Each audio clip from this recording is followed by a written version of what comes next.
Welcome two exam point. അപ്പോൾ എല്ലാവരും നാളത്തെ നമ്മുടെ എക്കണോമിക്സ് എക്സാമിൻ്റെ ലാസ്റ്റ് സ്റ്റേജ് ഓഫ് പ്രിപ്പറേഷനിലായിരിക്കും അല്ലേ?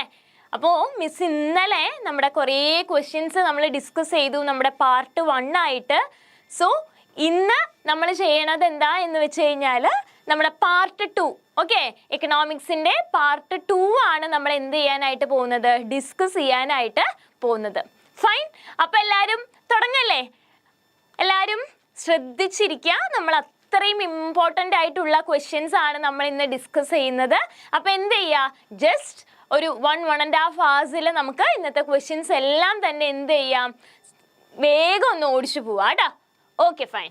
സോ നമ്മുടെ ഫസ്റ്റ് ക്വസ്റ്റ്യൻ എന്തായിരുന്നു എന്ന് വെച്ച് കഴിഞ്ഞാൽ, a good that is non rival and non excludable is. എന്താണ് പറയുന്നത്? A good that is non rival and non excludable is. നമുക്ക് നമ്മുടെ പ്രീവിയസ് ഇയർ ക്വസ്റ്റ്യൻസ് നമ്മൾ ഇന്നലെ ഡിസ്കസ് ചെയ്തതിലും ഇങ്ങനത്തെ റിപ്പീറ്റഡ് ക്വസ്റ്റ്യൻസ് വന്നിട്ടുണ്ടല്ലേ. നമുക്കറിയാം ഇത് ഏത് പാർട്ടിൽ നിന്നാണ്, നമ്മുടെ മണി ആൻഡ് ബാങ്കിങ് എന്നുള്ള പാർട്ടിൽ നിന്നാണ് ചോദിച്ചിരിക്കുന്നത്. നമുക്ക് 4 ഓപ്ഷൻസ് തന്നിട്ടുണ്ട്. ഏതൊക്കെയാണ് നമ്മുടെ ഓപ്ഷൻസ് എന്ന് പറയുന്നത്? പബ്ലിക് ഗുഡ്സ് ഉണ്ട്, ഇൻഫീരിയർ ഗുഡ്സ് ഉണ്ട്, private goods and capital goods. Right. So non rival and non excludable, teacher പറഞ്ഞു തന്നത് എന്താണ്? ഈ നോൺ അല്ലേ, രണ്ടും നോൺ എന്ന് വന്നു കഴിഞ്ഞാൽ അത് ഏത് ഗുഡാണ്? പബ്ലിക് ഗുഡാണ്. Okay. Then rival and excludable എന്ന് പറഞ്ഞു കഴിഞ്ഞാൽ ഏത് ഗുഡാണ്? അത് പ്രൈവറ്റ് ഗുഡാണ്. അപ്പോൾ ഈ 2 ഗുഡും തമ്മിലുള്ള ഡിഫറൻസ് മനസ്സിലാക്കി വെക്കണം. ഓക്കെ. അപ്പോൾ non rival and non excludable ഗുഡിന്റെ എക്സാമ്പിൾ ഏത് ഗുഡാണ്? ദാറ്റ് ഈസ് പബ്ലിക് ഗുഡ് ആണ്. ക്ലിയർ? ഈ പബ്ലിക് ഗുഡിന്റെ എക്സാമ്പിൾ നമുക്ക് എന്തൊക്കെ പറയാം? സ്ട്രീറ്റ് ലൈറ്റ്നിങ് പറയാം, പബ്ലിക് വെല്ല് പറയാം, അങ്ങനത്തെ കുറേ കാര്യങ്ങൾ നമുക്ക് എന്തിൽ പറയാനായിട്ട് പറ്റും? പബ്ലിക് ഗുഡിന്റെ എക്സാമ്പിളിൽ പറയാൻ പറ്റും. അപ്പോൾ എന്താണ് പബ്ലിക് ഗുഡ് എന്ന് പറഞ്ഞു കഴിഞ്ഞാൽ? That is a good that is non rival and non excludable. ഒരാളുടെ യൂസ് അത് മറ്റൊരാളുടെ യൂസിനെ എഫക്റ്റ് ചെയ്യുന്നില്ല. ക്ലിയർ ആയോ? Okay. Then the second question, the value of marginal propensity to consume. ഏതാണ്? Marginal propensity to consume lies between. എന്തിൻ്റെ ഇടയിലാണ് നമ്മുടെ മാർജിനൽ പ്രൊപ്പൻസിറ്റി ടു കൺസ്യൂം കിടക്കുന്നത്? നമുക്ക് എന്തൊക്കെ തന്നിട്ടുണ്ട്? 0 and 100. ഓപ്ഷൻ എ എന്താണ്? 0 and 100 ആണ്. ഓപ്ഷൻ ബി എന്താണ്? 0 and 1 ആണ്. ഓപ്ഷൻ സി എന്താണ്? -1 ഉം +1 ഉം ആണ് അല്ലേ. ഓപ്ഷൻ ഡി എന്താണ്? 0 ആൻഡ് ഇൻഫിനിറ്റി. നമുക്ക് ഈ 4 ഓപ്ഷൻസ് ആണ് തന്നിരിക്കണേ. അപ്പൊ MPC എന്ന് പറഞ്ഞു കഴിഞ്ഞാൽ എന്തായിരുന്നു? That is change in income അല്ലേ. ഇൻകത്തിൽ മാറ്റം വരുമ്പോൾ കൺസംഷനിൽ എത്ര മാറ്റം വരുന്നു? Okay. Delta C by delta Y ആണ് നമ്മൾ MPC എന്നതുകൊണ്ട് ഉദ്ദേശിക്കുന്നത്. Change in consumption due to change in income. അത് എന്തിൻ്റെ ഇൻ ബിറ്റ്വീനിലാണ്? Yes, it is the value in between 0 and 1. 0ൻ്റെയും 1ൻ്റെയും ഇടയിലാണ് ആര് കിടക്കുന്നത്? മാർജിനൽ പ്രൊപ്പൻസിറ്റി ടു കൺസ്യൂം കിടക്കുന്നത്. അപ്പോൾ ആ കൺസെപ്റ്റ് ഓർത്ത് വെക്കുക. ഇവിടെ ആലോചിക്കേണ്ട വേറൊരു കാര്യം കൂടി ഉണ്ട്. നമ്മുടെ MPCയും അതേപോലെ തന്നെ MPSഉം MPCയും MPSഉം കൂടെ ആഡ് ചെയ്യുമ്പോൾ നമുക്ക് കിട്ടുന്ന വാല്യൂ എന്താണ്? 1 ആണ്. മേ ബി ഈ കൊല്ലം അങ്ങനെ ആയിരിക്കും ചോദിക്കാൻ chance. Okay. MPS plus MPC എന്താണ് വാല്യൂ? It is 1. ക്ലിയർ ആയില്ലേ? ഓക്കെ. ദെൻ ആ തേർഡ് ക്വസ്റ്റ്യൻ ഉണ്ടോ, ദ റിലേഷൻഷിപ്പ് ബിറ്റ്വീൻ. അപ്പൊ എന്തോ 2 സാധനങ്ങൾ തമ്മിലുള്ള റിലേഷൻഷിപ്പ് ആണ് ഇവിടെ കാണിക്കുന്നത്. Input used and output produced. Okay. We are using some input and we are producing some output. അപ്പൊ ഈ 2 പ്രോസസ്സ് അല്ല, ഇതിന്റെ റിലേഷൻഷിപ്പിനെ നമ്മൾ എന്ത് പേരിലാണ് പറയുന്നത്? നോക്കിക്കോളൂ.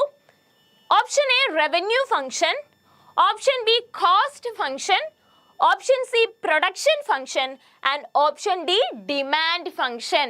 എന്താണ്?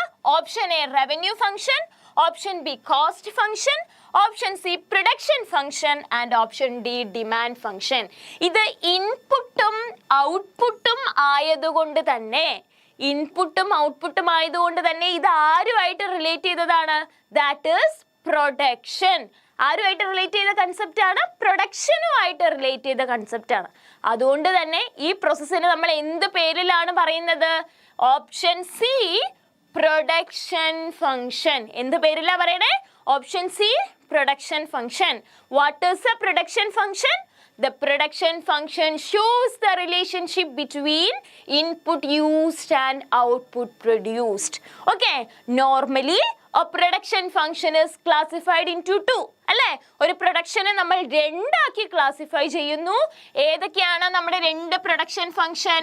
ഒന്നാമത്തെ ഷോർട്ട് റൺ പ്രൊഡക്ഷൻ ഫംഗ്ഷൻ ആണ്, രണ്ടാമത്തെ ലോങ് റൺ പ്രൊഡക്ഷൻ ഫംഗ്ഷൻ ആണ്. ക്ലിയർ ആയില്ലേ? അല്ലേ? Then our next question.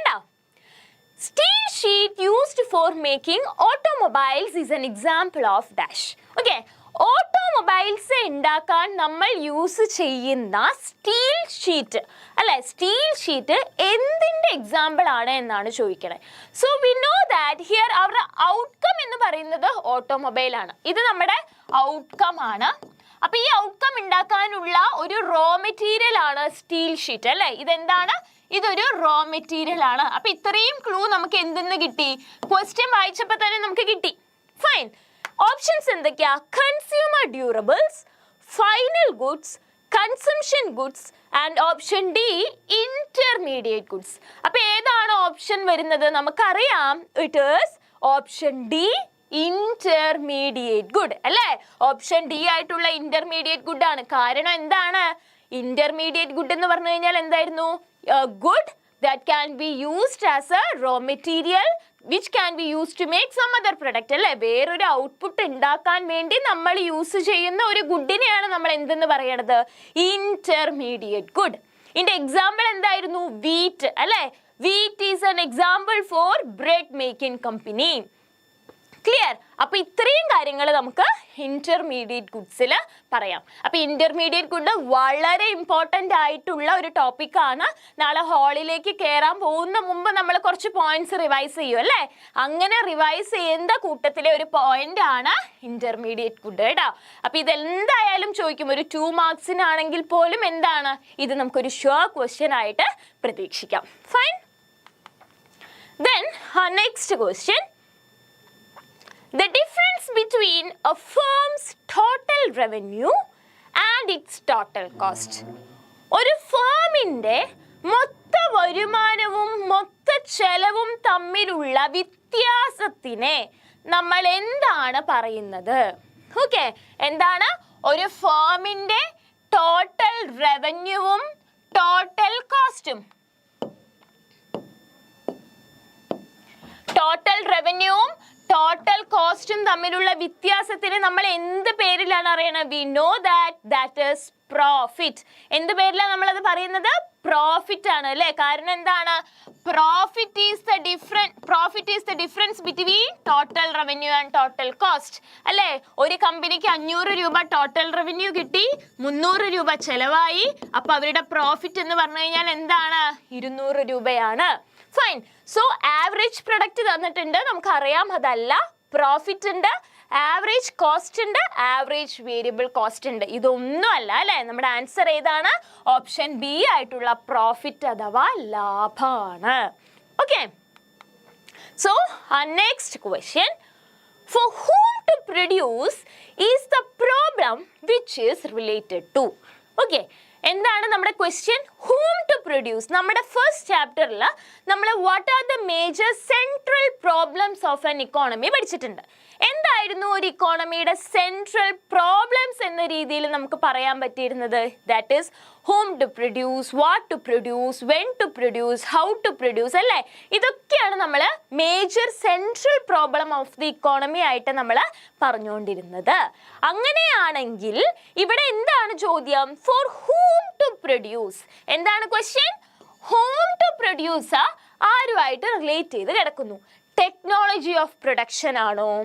Selection of goods and services ആണോ? ഡിസ്ട്രിബ്യൂഷൻ ഓഫ് നാഷണൽ ഇൻകം ആണോ? പ്രൈസ് ഡിറ്റർമിനേഷൻ ആണോ? കുറച്ചൊരു കൺഫ്യൂസിങ് ക്വസ്റ്റ്യൻ ആണ് അല്ലേ. നമ്മുടെ ആൻസർ ഇതിൽ എന്താണ്? ഡിസ്ട്രിബ്യൂഷൻ ഓഫ് നാഷണൽ ഇൻകം ആണ്. ഇത് ഡയറക്റ്റ് ആയിട്ട് ചോദിച്ച ഒരു ചോദ്യമല്ല. അപ്പൊ നമ്മൾ എങ്ങനെ ഈ ഡിസ്ട്രിബ്യൂഷൻ ഓഫ് നാഷണൽ ഇൻകം എന്നുള്ള ഒരു ആൻസറിലേക്ക് എത്തപ്പെടാൻ പറ്റും നമുക്ക്? That is whom to produce is something related to a output. അല്ലെ, ഡിസ്ട്രിബ്യൂഷൻ ഓഫ് ഔട്ട്പുട്ട് ആൻഡ് പ്രൈസുമായിട്ട് റിലേറ്റ് ചെയ്ത് കിടക്കുന്നതാണ് whom to produce എന്ന് പറയുന്ന പാർട്ട്. അപ്പൊ ഇവിടെ നമ്മുടെ ഔട്ട്പുട്ടും പ്രൈസും എല്ലാം ഉൾപ്പെട്ട ഒരേ ഒരാൾ ആരാണ്? നാഷണൽ ഇൻകം ആണ് അല്ലേ? നാഷണൽ ഇൻകത്തിൽ മാത്രമല്ലേ ഔട്ട്പുട്ടും പ്രൈസും എല്ലാം ഉൾപ്പെട്ടിരിക്കുന്നത്? അതെ, അതുകൊണ്ട് തന്നെ നമ്മുടെ ആൻസർ ഏതാണ്? Distribution of national income. അപ്പോൾ suppose to the point answer തന്നിട്ടില്ല, ഇവർ നമുക്ക് ഓപ്ഷൻസ് തന്നിട്ടില്ല എങ്കിൽ നമ്മൾ ചെയ്യേണ്ട കാര്യം എന്താണ്? ഇതിൻ്റെ റിലേറ്റ് ചെയ്ത് കിടക്കുന്ന, ഈ ക്വസ്റ്റ്യനുമായിട്ട് റിലേറ്റ് ചെയ്ത് കിടക്കുന്ന ഏതെങ്കിലുമൊക്കെ ഓപ്ഷൻ നമ്മൾ നോക്കണം. ആ ഓപ്ഷനെ നമ്മൾ എന്നിട്ട് ആൻസർ ആയിട്ട് എഴുതാം. ഓക്കെ, അല്ലാണ്ട് അറിയില്ല അല്ലെങ്കിൽ ഗുഡ്സ് ആൻഡ് സർവീസ് എന്ന് പറഞ്ഞിട്ട് നമ്മൾ ഓപ്ഷൻ ബിയിലേക്കൊന്നും പോകരുത്. നമ്മൾ ഇത്തിരി ഉള്ളിലേക്ക് ചിന്തിക്കേണ്ട ക്വസ്റ്റ്യൻസും മേ ബി വരാനുള്ള ചാൻസ് ഉണ്ട്. Okay, then the short run shut down point of A firm in A perfect competitive market is.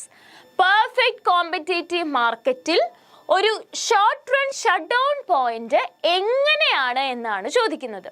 We know that perfect competition is a market situation where there happens a large number of buyers and sellers. അല്ലേ, ഒരുപാട് സെല്ലേഴ്സും ഒരുപാട് ബയേഴ്സും ഉള്ള ഒരു മാർക്കറ്റാണ് ഏത് market? നമ്മുടെ perfect competitive market.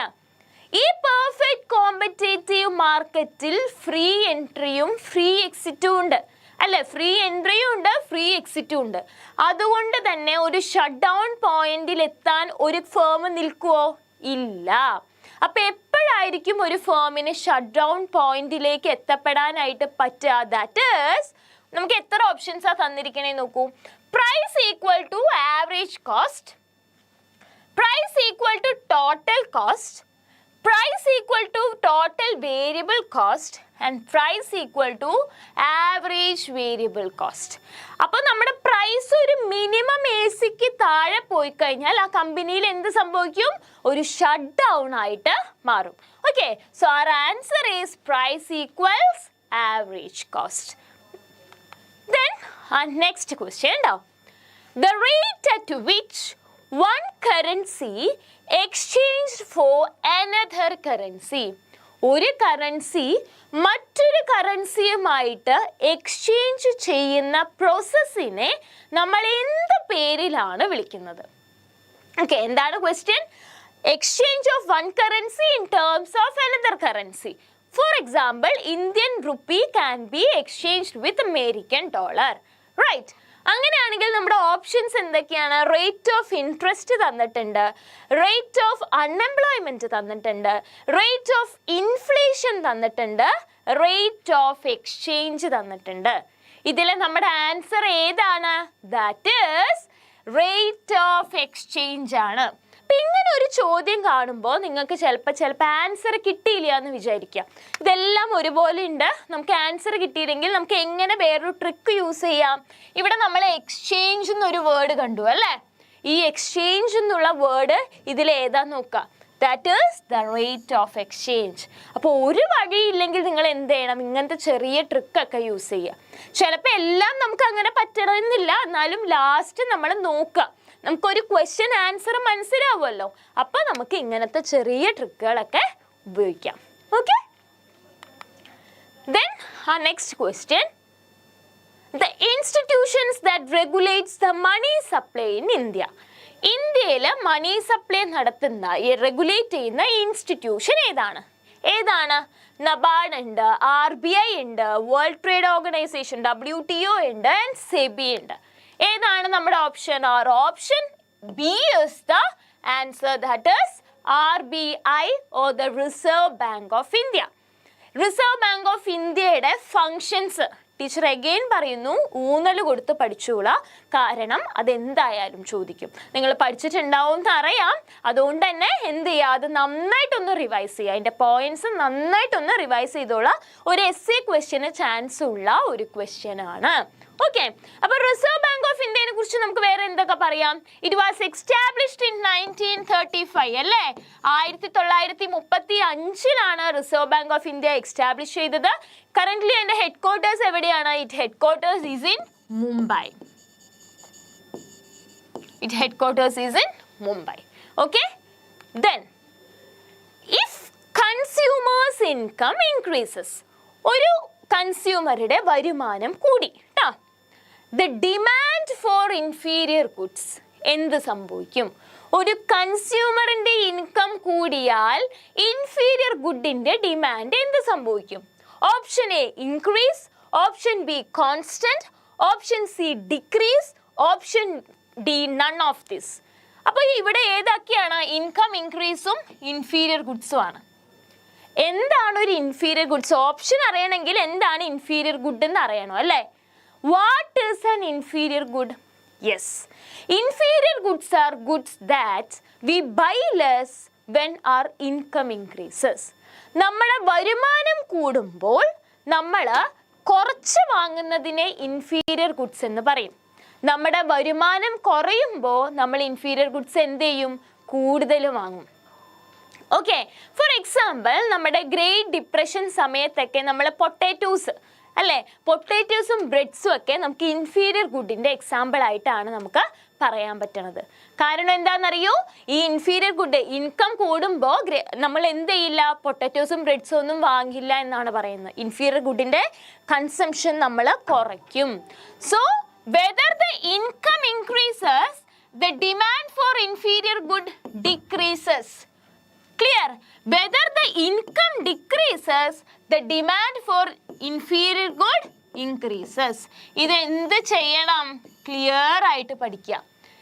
ഇതിൽ തന്നെ നമുക്ക് നോർമൽ ഗുഡ്സ് ഉണ്ട് അല്ലേ? ഇൻകം കൂടുമ്പോൾ കൺസംഷൻ കൂടുന്നത് എന്താണ്? നമുക്ക് നോർമൽ ഗുഡ്സ് ആയിട്ട് പറയാനായിട്ട് പറ്റും. അപ്പോൾ ഗുഡ്സ് തമ്മിലുള്ള ഡിഫറൻസസ് നന്നായി പഠിച്ചു വെച്ചോളാം കേട്ടോ. Okay, then our next question. The ratio of nominal GDP to real GDP is dash. Nominal GDPയും റിയൽ GDPയും തമ്മിലുള്ള റേഷ്യോനെ നമ്മൾ എന്ത് പേരിലാണ് വിളിക്കുന്നത്? Consumer price index, option B wholesale price index, C producer price index and option D GDP deflator. നമുക്കറിയാം it is option D, that is GDP deflator ആണല്ലേ. എന്തുകൊണ്ടാണ് നമ്മൾ അതിന് GDP ഡിഫ്ലേറ്റർ എന്ന് പറയുന്നത്? GDP deflator is a ratio between nominal GDP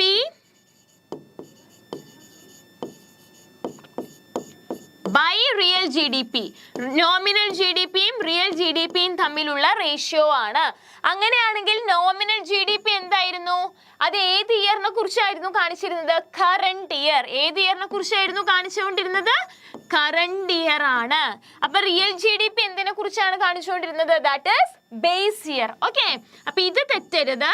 അപ്പൊ ഈ പ്രാവശ്യം ചിലപ്പോൾ ഇങ്ങനെ ചോദിക്കാം, റിയൽ GDP ഏത് ഇയറിൻ്റെയാണ് കാണിക്കണേ? ഏത് ഇയറിൻ്റെയാണ്? ദാറ്റ് ഈസ് ബേസ് ഇയറിൻ്റെ ആണ്. അപ്പൊ ആ കൺസെപ്റ്റ് മറക്കാതെ പഠിക്കണം കേട്ടോ. Then next question. What do you mean by marginal propensity to consume? Okay, marginal propensity to consume എന്ന് പറഞ്ഞു കഴിഞ്ഞാൽ എന്താണ്? Marginal propensity to consume is an important point. നിങ്ങൾ എവിടെയെങ്കിലും സ്കിപ്പ് ചെയ്ത് പോയിട്ടുണ്ട് എന്നുണ്ടെങ്കിൽ ജസ്റ്റ് ഒരു 1 hour ഇരുന്ന് മാർജിനൽ പ്രൊപ്പൻസിറ്റി ടു കൺസ്യൂം ഇരുന്ന് പഠിച്ചോളൂ. കാരണം അതില്ലാത്ത ക്വസ്റ്റ്യൻ പേപ്പേഴ്സ് ഉണ്ടാവില്ല. അപ്പം നിങ്ങൾ എന്തെങ്കിലും രീതിയിൽ അതിൻ്റെ ഇക്വേഷനോ എന്തെങ്കിലും സ്കിപ്പ് ചെയ്തിട്ടുണ്ടെങ്കിൽ ലാസ്റ്റ് മിനിറ്റ് പഠിക്കുക എന്നുള്ളത് നമുക്ക് പറ്റണ കാര്യമല്ല. പക്ഷേ ഇത് സ്കിപ്പ് ചെയ്ത് പോയി കഴിഞ്ഞാൽ നിങ്ങൾക്ക് ക്വസ്റ്റ്യൻ പേപ്പറിൽ ഈ ചോദ്യം കണ്ടു കഴിഞ്ഞാൽ ഭയങ്കര വിഷമമാവും. അതുകൊണ്ട് എന്ത് ചെയ്യുക? ജസ്റ്റ് ഒരു 1 hour മാറ്റി വെച്ചിട്ട് മാർജിനൽ പ്രൊപ്പൻസിറ്റി ടു കൺസ്യൂമിൻ്റെ കൺസെപ്റ്റുകളും പ്രോബ്ലംസും ചെയ്ത് നോക്കാം. അപ്പോൾ എന്താണ് marginal propensity to consume? It is, we can write it as MPC, which means delta C by delta Y. അല്ലേ? A change in consumption due to change in income is what we called as marginal propensity to consume. ഇൻകത്തിൽ മാറ്റം വരുമ്പോൾ കൺസംഷനിൽ എത്ര മാറ്റം വരുന്നോ അതിനെയാണ് നമ്മൾ marginal propensity to consume എന്ന് പറയുന്നത്. Normally, marginal propensity is the value between 0 to 1. അല്ലേ? 0ന്റെയും 1ന്റെയും ഇടയിലുള്ള വാല്യൂ ആണ് ഏതെന്ന് പറയുന്നത്? മാർജിനൽ പ്രൊപ്പൻസിറ്റി ടു കൺസ്യൂം എന്ന് പറയുന്നത്. Okay, marginal propensity equal to 1 ആണെങ്കിൽ നമുക്ക് എന്ത് പറയാം? Our entire income spended on consumption. നമുക്ക് കിട്ടിയ മൊത്ത വരുമാനവും നമ്മൾ എന്തിനു വേണ്ടി ചെലവാക്കി? കൺസംഷന് വേണ്ടി ചെലവാക്കി. ഓക്കെ, ഈ മാർജിനൽ പ്രൊപ്പൻസിറ്റി ടു കൺസ്യൂമിന് ഒരു കൂട്ടുകാരൻ ഉണ്ട്. ആരാണ്? Marginal propensity to saving. അല്ലേ? Marginal propensity to consumption plus marginal propensity to സേവിങ്സും എന്താണ്? ഈക്വൽ ടു 1 ആണ്. MPC പ്ലസ് MPS എന്താന്നാ പറയാ? ഈക്വൽ ടു 1 ആണ്. അതുകൊണ്ട് തന്നെ MPC കാണാൻ നമുക്ക് എന്ത് ഫോർമുല യൂസ് ചെയ്യണം? 1 മൈനസ് MPS കണ്ടാൽ മതിയാവും.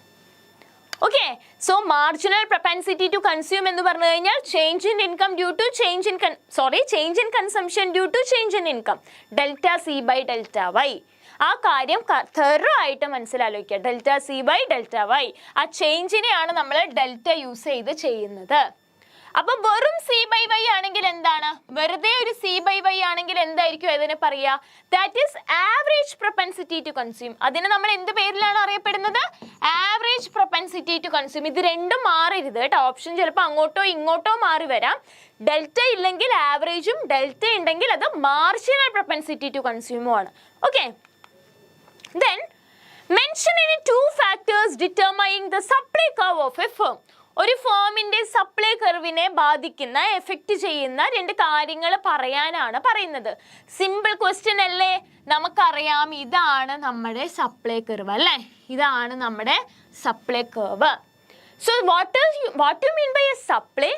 The amount of commodity that the producer willing to provide at a particular period of price. അല്ലെ, ഒരു പെർട്ടിക്കുലർ ടൈം പീരീഡിൽ ഒരു പെർട്ടിക്കുലർ പ്രൈസിൽ നമ്മുടെ പ്രൊഡ്യൂസർ നമുക്ക് തരാൻ ആഗ്രഹിക്കുന്ന എമൗണ്ട് ഓഫ് കൊമോഡിറ്റിനെയാണ് നമ്മൾ എന്തെന്ന് പറയണേ? സപ്ലൈ. ഇത്ര രൂപയ്ക്ക് ഇത്ര ഞാൻ തരാൻ തയ്യാറാണ്. അതാണ് നമ്മൾ സപ്ലൈ എന്നതുകൊണ്ട് ഉദ്ദേശിക്കണേ. അപ്പോൾ ഈ സപ്ലൈനെ ബാധിക്കുന്ന, എഫക്റ്റ് ചെയ്യുന്ന ഡിറ്റർമിനൻസ് ഏതൊക്കെയാണ് എന്നാണ് ചോദ്യം. ഓക്കെ, ഇനി 2 ഫാക്ടേഴ്സ് ആണ് ചോദിച്ചിരിക്കുന്നത്. ഏതൊക്കെ ഫാക്ടേഴ്സ് നമുക്ക് എഴുതാം? പ്രൈസസ് ഓഫ് ഇൻപുട്ട് അല്ലേ? നമുക്കറിയാം we have 4 factors of input: land, labour, capital, organisation. ഈ 4 ഫാക്ടേഴ്സ് ഓഫ് ഇൻപുട്ടിലെ ഏതെങ്കിലും ഒരെണ്ണത്തിന്റെ വില കൂടുകയോ കുറയോ ചെയ്താൽ അത് നമ്മുടെ സപ്ലൈ കർവിനെ എഫക്റ്റ് ചെയ്യുന്നുണ്ട്. നോർമലി പ്രൈസസ് ഓഫ് ഇൻപുട്ട് കുറഞ്ഞു കഴിഞ്ഞാൽ supply curve shift rightward, supply curve റൈറ്റിലോട്ട് ഷിഫ്റ്റ് ആവും. Okay, then technology of production. Technology of production വന്നു കഴിഞ്ഞാൽ എന്താണ്? കൂടുതൽ ടെക്നോളജി യൂസ് ചെയ്ത് നമുക്ക് കൂടുതൽ സാധനങ്ങൾ പ്രൊഡ്യൂസ് ചെയ്യാൻ പറ്റും. അപ്പോഴും സപ്ലൈ കർവ് എന്ത് ചെയ്യും? ഷിഫ്റ്റ് ചെയ്യും. ഓക്കെ, പിന്നെ നമുക്ക് ഇവിടെ യൂണിറ്റ് ടാക്സ് പറയാം. എന്തൊക്കെ പറയാം? We can also add unit tax. ഇത്തരം കാര്യങ്ങളൊക്കെ നമുക്ക് ഇതിൽ പറയാനായിട്ട് പറ്റും. ഏതൊക്കെയാണ്? പ്രൈസസ് ഓഫ് ഇൻപുട്ട് പറയാം, ടെക്നോളജി ഓഫ് പ്രൊഡക്ഷൻ പറയാം, യൂണിറ്റ് ടാക്സ് പറയാം. അപ്പൊ ഡിമാൻഡും അതിൻ്റെ ഡിറ്റർമിനൻസും സപ്ലൈ കർവും അതിൻ്റെ ഡിറ്റർമിനൻസും എന്ത് ചെയ്യുക? നന്നായി പഠിച്ചു വെച്ചോളാം കേട്ടോ. അപ്പൊ നമ്മുടെ നെക്സ്റ്റ് ക്വസ്റ്റ്യനിലേക്ക് പോവാം. Which of the following represents budget line equation? ഇപ്പൊ നമുക്ക് 4 ഇക്വേഷൻസ് തന്നിട്ടുണ്ട്. ഈ 4 എണ്ണത്തില് ബഡ്ജറ്റ് ലൈൻ ഇക്വേഷൻ ഏതാ എന്നാണ് ചോദ്യം. ഏതാണ് budget line equation? P1 x1 plus P2 x2 equal to m, P1 x1 plus P2 x2 equal to less than m, P1 x1 plus P2 x2 equal to greater than m, and none of this. What is P1? P1 എന്താണ്? Price of good one. That good one ആണ് നമ്മുടെ x1 അല്ലേ? Price of good one. അപ്പോൾ P2 എന്തായിരുന്നു? Price of good 2. അതാണ് P2. What is M? M stands for money income. അല്ലേ? അങ്ങനെയാണെങ്കിൽ ഇപ്പൊ ഈ പറഞ്ഞതിൽ നിന്ന് തന്നെ നമുക്ക് ക്ലിയർ ആണ് നമ്മുടെ ഓപ്ഷൻ ഏതാണ് ഇതിൽ? ഓപ്ഷൻ എ ആണ് അല്ലേ? P1x1 plus P2x2 equal to M ആണ്. മൊത്തമുള്ള മണി ഇൻകത്തിൽ നമ്മൾ എത്ര x1 വാങ്ങുന്നു, എത്ര x2 വാങ്ങുന്നു, അതാണ് നമ്മൾ ബഡ്ജറ്റ് ലൈൻ ഇക്വേഷൻ കൊണ്ട് ഉദ്ദേശിക്കുന്നത്. എങ്ങനെയായിരിക്കും ഒരു ബഡ്ജറ്റ് ലൈൻ ഇക്വേഷൻ വരിക? ഇങ്ങനെയാണ് ഒരു ബഡ്ജറ്റ് ലൈൻ ഇക്വേഷൻ വരിക. ഇത് ഗുഡ് 1 ആണ്, മേ ബി വരയ്ക്കാൻ ചോദിക്കാം. ഇത് ഗുഡ് 2 ആണ്. ഓക്കെ, ഗുഡ് 1ഉം ഗുഡ് 2. അപ്പൊ എക്സാമിന് ഇങ്ങനെ ക്വസ്റ്റ്യൻ വരാം. ഏതെങ്കിലും ഒരു ഇതിന്റെ ഒരു ഗ്രാഫിക്കൽ റെപ്രസെന്റേഷൻ വരയ്ക്കാൻ പറയുന്നത് എങ്ങനെ ചോദിച്ചിട്ടായിരിക്കും എന്നറിയോ? അവരൊരു സ്റ്റേറ്റ്മെന്റ് തരും, 2 ഗുഡ്സ് തരാം. ഈ 2 ഗുഡ്സിനും ഇത്ര പ്രൈസ് ആണ്. ഓക്കെ, ഗുഡ് 1ന് 3 രൂപയും ഗുഡ് 2ന് 4 രൂപയും ആണെങ്കിൽ ആ വ്യക്തിയുടെ കയ്യിൽ ടോട്ടൽ 50 രൂപയുണ്ടെങ്കിൽ ഓക്കെ, അതിന്റെ ബഡ്ജറ്റ് ലൈൻ എഴുതാനായിരിക്കും ചിലപ്പോൾ പറയുക. അപ്പൊ എങ്ങനെ നമ്മൾ എഴുതും? 3x1 plus 4x2 equal to 50. ഇതാണ്, ഇങ്ങനെ വേണം ബഡ്ജറ്റ് ലൈൻ എഴുതാൻ. ക്ലിയർ ആയോ? എങ്ങനെയാണ് ഒരു ബഡ്ജറ്റ് ലൈൻ എഴുതാ? എന്തായാലും ചോദിക്കും. ഇപ്പൊ price of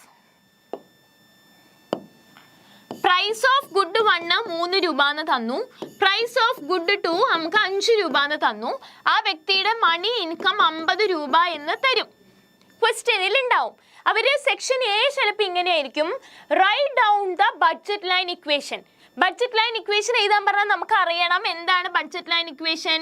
P1x1 plus P2x2 equal to M. ഇതാണ് നമ്മുടെ ബഡ്ജറ്റ് ലൈൻ ഇക്വേഷൻ അല്ലേ? അപ്പൊ ഈ ഇക്വേഷൻ നമുക്ക് എങ്ങനെ ഇതിലേക്ക് മാറ്റാനായിട്ട് പറ്റും? ദാറ്റ് ഈസ് 3x1 പ്ലസ് എത്രയാണ്? 5 ആണ് അല്ലേ? 5x2 equal to 50. ഇങ്ങനെ മാറ്റാനായിട്ട് പറ്റും അല്ലേ? അപ്പൊ ഇതുമായിട്ട് ബേസ് ചെയ്തിട്ട് ബഡ്ജറ്റ് ലൈൻ ഇക്വേഷൻ വരയ്ക്കാൻ പറഞ്ഞു കഴിഞ്ഞാൽ നമ്മൾ എങ്ങനെയാണ് വരയ്ക്കണത്? ഇങ്ങനെ ഒരു ഡൗൺവേർഡ് സ്ലോപ്പിംഗ് കർവ് നമ്മൾ വരയ്ക്കണം. ഈ ഡൗൺവേർഡ് സ്ലോപ്പിംഗ് കർവിൽ നമ്മൾ എന്നിട്ട് എന്ത് എഴുതണം? P1x1 plus P2x2 equal to 50. അപ്പൊ ഇവിടെ എന്ത് വരും? ഗുഡ് 2 വരും, ഇവിടെ ഗുഡ് 1 വരും. അപ്പൊ ബഡ്ജറ്റ് ലൈനും ഒരു ഷുവർ ക്വസ്റ്റ്യൻ ആണ്. അപ്പൊ ഇങ്ങനത്തെ ക്വസ്റ്റ്യൻസ് പ്രതീക്ഷിക്കാൻ പറ്റുന്ന ക്വസ്റ്റ്യൻസ് ആണ് കേട്ടോ. ഇങ്ങനത്തെ ക്വസ്റ്റ്യൻസ് എന്തായാലും ചിലപ്പോൾ ഉണ്ടാവും. ഫൈൻ, ക്ലിയർ അല്ലേ? ഈ കൺസെപ്റ്റും ക്ലിയർ അല്ലേ? Then to the next question, the table shows the price and quantity of the commodities sold in a monopoly market. Okay, ഒരു monopoly മാർക്കറ്റിലുള്ള ഒരു ഇതാണ് തന്നിരിക്കുന്നത്. ക്വാണ്ടിറ്റി ആണിത്, ക്വാളിറ്റി അല്ല, ക്വാണ്ടിറ്റി ആണ്. ആക്ച്വലി നമുക്ക് മൊണോപ്പൊളി മാർക്കറ്റ് ഇല്ല പഠിക്കാനായിട്ട്, പക്ഷെ TRഉം ARഉം കാണാനായിട്ട് ചോദിക്കാം. ടോട്ടൽ റവന്യൂവും ആവറേജ് റവന്യൂവും കാണാനായിട്ട് ചോദിക്കും. ഏതെങ്കിലും ഒരു മാർക്കറ്റ് അവർക്ക് തന്നാൽ മതിയല്ലോ. അപ്പൊ അതിനാണ് അവർ മൊണോപ്പൊളി മാർക്കറ്റ് തന്നത്. പക്ഷെ മൊണോപ്പൊളി മാർക്കറ്റ് അല്ല, നമുക്കിപ്പോൾ ചിലപ്പോൾ പെർഫെക്റ്റ് കോമ്പറ്റീഷൻ എന്നായിരിക്കും അവർ ചോദിക്കുന്നുണ്ടാവുക. അപ്പൊ TRഉം ARഉം നമ്മൾ എങ്ങനെ കാണും? എങ്ങനെയായിരിക്കും നമ്മൾ കാണുക? ദാറ്റ് ഈസ് TR എന്ന് പറഞ്ഞു കഴിഞ്ഞാൽ എന്താണ്? പ്രൈസ് ഇൻറ്റു ക്വാണ്ടിറ്റി ആണ് അല്ലേ? പ്രൈസും ക്വാണ്ടിറ്റിയും ഇൻറ്റു ചെയ്ത് കഴിഞ്ഞാൽ നമുക്ക് എന്ത് കിട്ടും? TR കിട്ടും. അങ്ങനെയാണെങ്കിൽ AR എങ്ങനെയാണ് കിട്ടുക? ടോട്ടൽ റവന്യൂ ബൈ Q അല്ലേ? Total revenue divided by Q ചെയ്ത് കഴിഞ്ഞാൽ നമുക്ക് എന്ത് കിട്ടും? AR കിട്ടും. ഓക്കെ, അപ്പോൾ ഇവിടെ നമുക്ക് TR ആണ് ഇനി എഴുതേണ്ടത്. TR എന്താണ്? 10 into 1 എത്രയാണ്? 10 ആണ്. 8 into 2 16 അല്ലേ? 6 into 18 ഇങ്ങനെ പോവും. AR എന്ന് പറഞ്ഞു കഴിഞ്ഞാൽ എന്താ? TR ഡിവൈഡഡ് ബൈ ക്വാണ്ടിറ്റി ആണ് അല്ലേ? അപ്പൊ 10 ഡിവൈഡഡ് ബൈ 1 10 ആണ്. 16 ഡിവൈഡഡ് ബൈ 2 ആണ് അല്ലേ? ഇങ്ങനെ താഴോട്ട് പോവും. അപ്പോൾ ഈ കൺസെപ്റ്റും ഇത്തരം കൺസെപ്റ്റും പഠിച്ചു വെക്കുക. പ്രോബ്ലം ആയിട്ട് നമുക്ക് SMC നമ്മൾ കോസ്റ്റ് കർവിൻ്റെ ഒരുപാട് ഇന്നലത്തെ ലൈവിലും നമ്മൾ ഡിസ്കസ് ചെയ്തു പോയി എങ്ങനെയാണ് അങ്ങനത്തെ പ്രോബ്ലം വന്നാൽ ചെയ്യാന്ന്. അതിൻ്റെ കൂടെ തന്നെ നമുക്ക് ഈ TRഉം ARഉം കാണാനുള്ള ക്വസ്റ്റ്യൻസും ചോദിക്കാം. Complete the table calculating the total revenue and average revenue. ഇത് കാണിക്കാനാണ് പറഞ്ഞിരിക്കണേ. നമ്മൾ ചെയ്തു കഴിഞ്ഞു കേട്ടോ. Then complete the table. Table complete ചെയ്യണം. എന്തൊക്കെ തന്നിട്ടുണ്ട്? ലോങ് റൺ ആവറേജ് കോസ്റ്റ് തന്നിട്ടുണ്ട്, ലോങ് റൺ മാർജിനൽ കോസ്റ്റ് തന്നിട്ടുണ്ട്, കോപ്ഡഗ്ലസ് പ്രൊഡക്ഷൻ ഫംഗ്ഷൻ തന്നിട്ടുണ്ട്, ഐസോകോണ്ട് തന്നിട്ടുണ്ട്. ഓപ്ഷൻ ബിയിൽ എന്തൊക്കെയുണ്ട്? Input combination giving same quantity, TC divided by Q, passing through minimum of LARC, long run production function. ഇങ്ങനെയാണെങ്കിൽ നമുക്ക് ഇത് ജോയിൻ ചെയ്തൂടെ? സിമ്പിൾ അല്ലേ? എങ്ങനെയാണ്? Long run average cost. Long run average cost എന്ന് പറഞ്ഞു കഴിഞ്ഞാൽ എന്താണ്? Then long run marginal cost. അപ്പം നമുക്ക് ഈ തന്നതിൽ ഏറ്റവും സിമ്പിൾ ആയിട്ട് നമുക്ക് ബിയിൽ നിന്നും എയിലേക്ക് മാച്ച് ചെയ്യാം. Input combination given to the same output. ഏത് യൂണിറ്റ് എടുത്താലും സെയിം ഔട്ട്പുട്ട് കിട്ടുന്നത് ഏതാണ്? ഐസോകോണ്ട് ആണ് അല്ലേ? അപ്പൊ ഐസോകോണ്ട് നമുക്ക് ഓപ്ഷനിൽ ഉണ്ട്. അപ്പൊ ഇത് നമ്മുടെ ഓപ്ഷൻ 4 ആണ്. Okay, then TC divided by Q. TC divided by Q ഇതിൽ ഏതായിരിക്കും വരിക? ലോങ് റൺ മാർജിനൽ കോസ്റ്റ് ആണ്. മാർജിനൽ കോസ്റ്റ് കാണണമെന്നുണ്ടെങ്കിൽ that is TC by Q ആണ്. അപ്പൊ ഇത് ഇതിന്റെ 3 ആണ്. Then passing through minimum of LARC. Minimum of LARCയിലൂടെ പാസ് ചെയ്ത് പോകുന്നത് ഏതാണ്? ലോങ് റൺ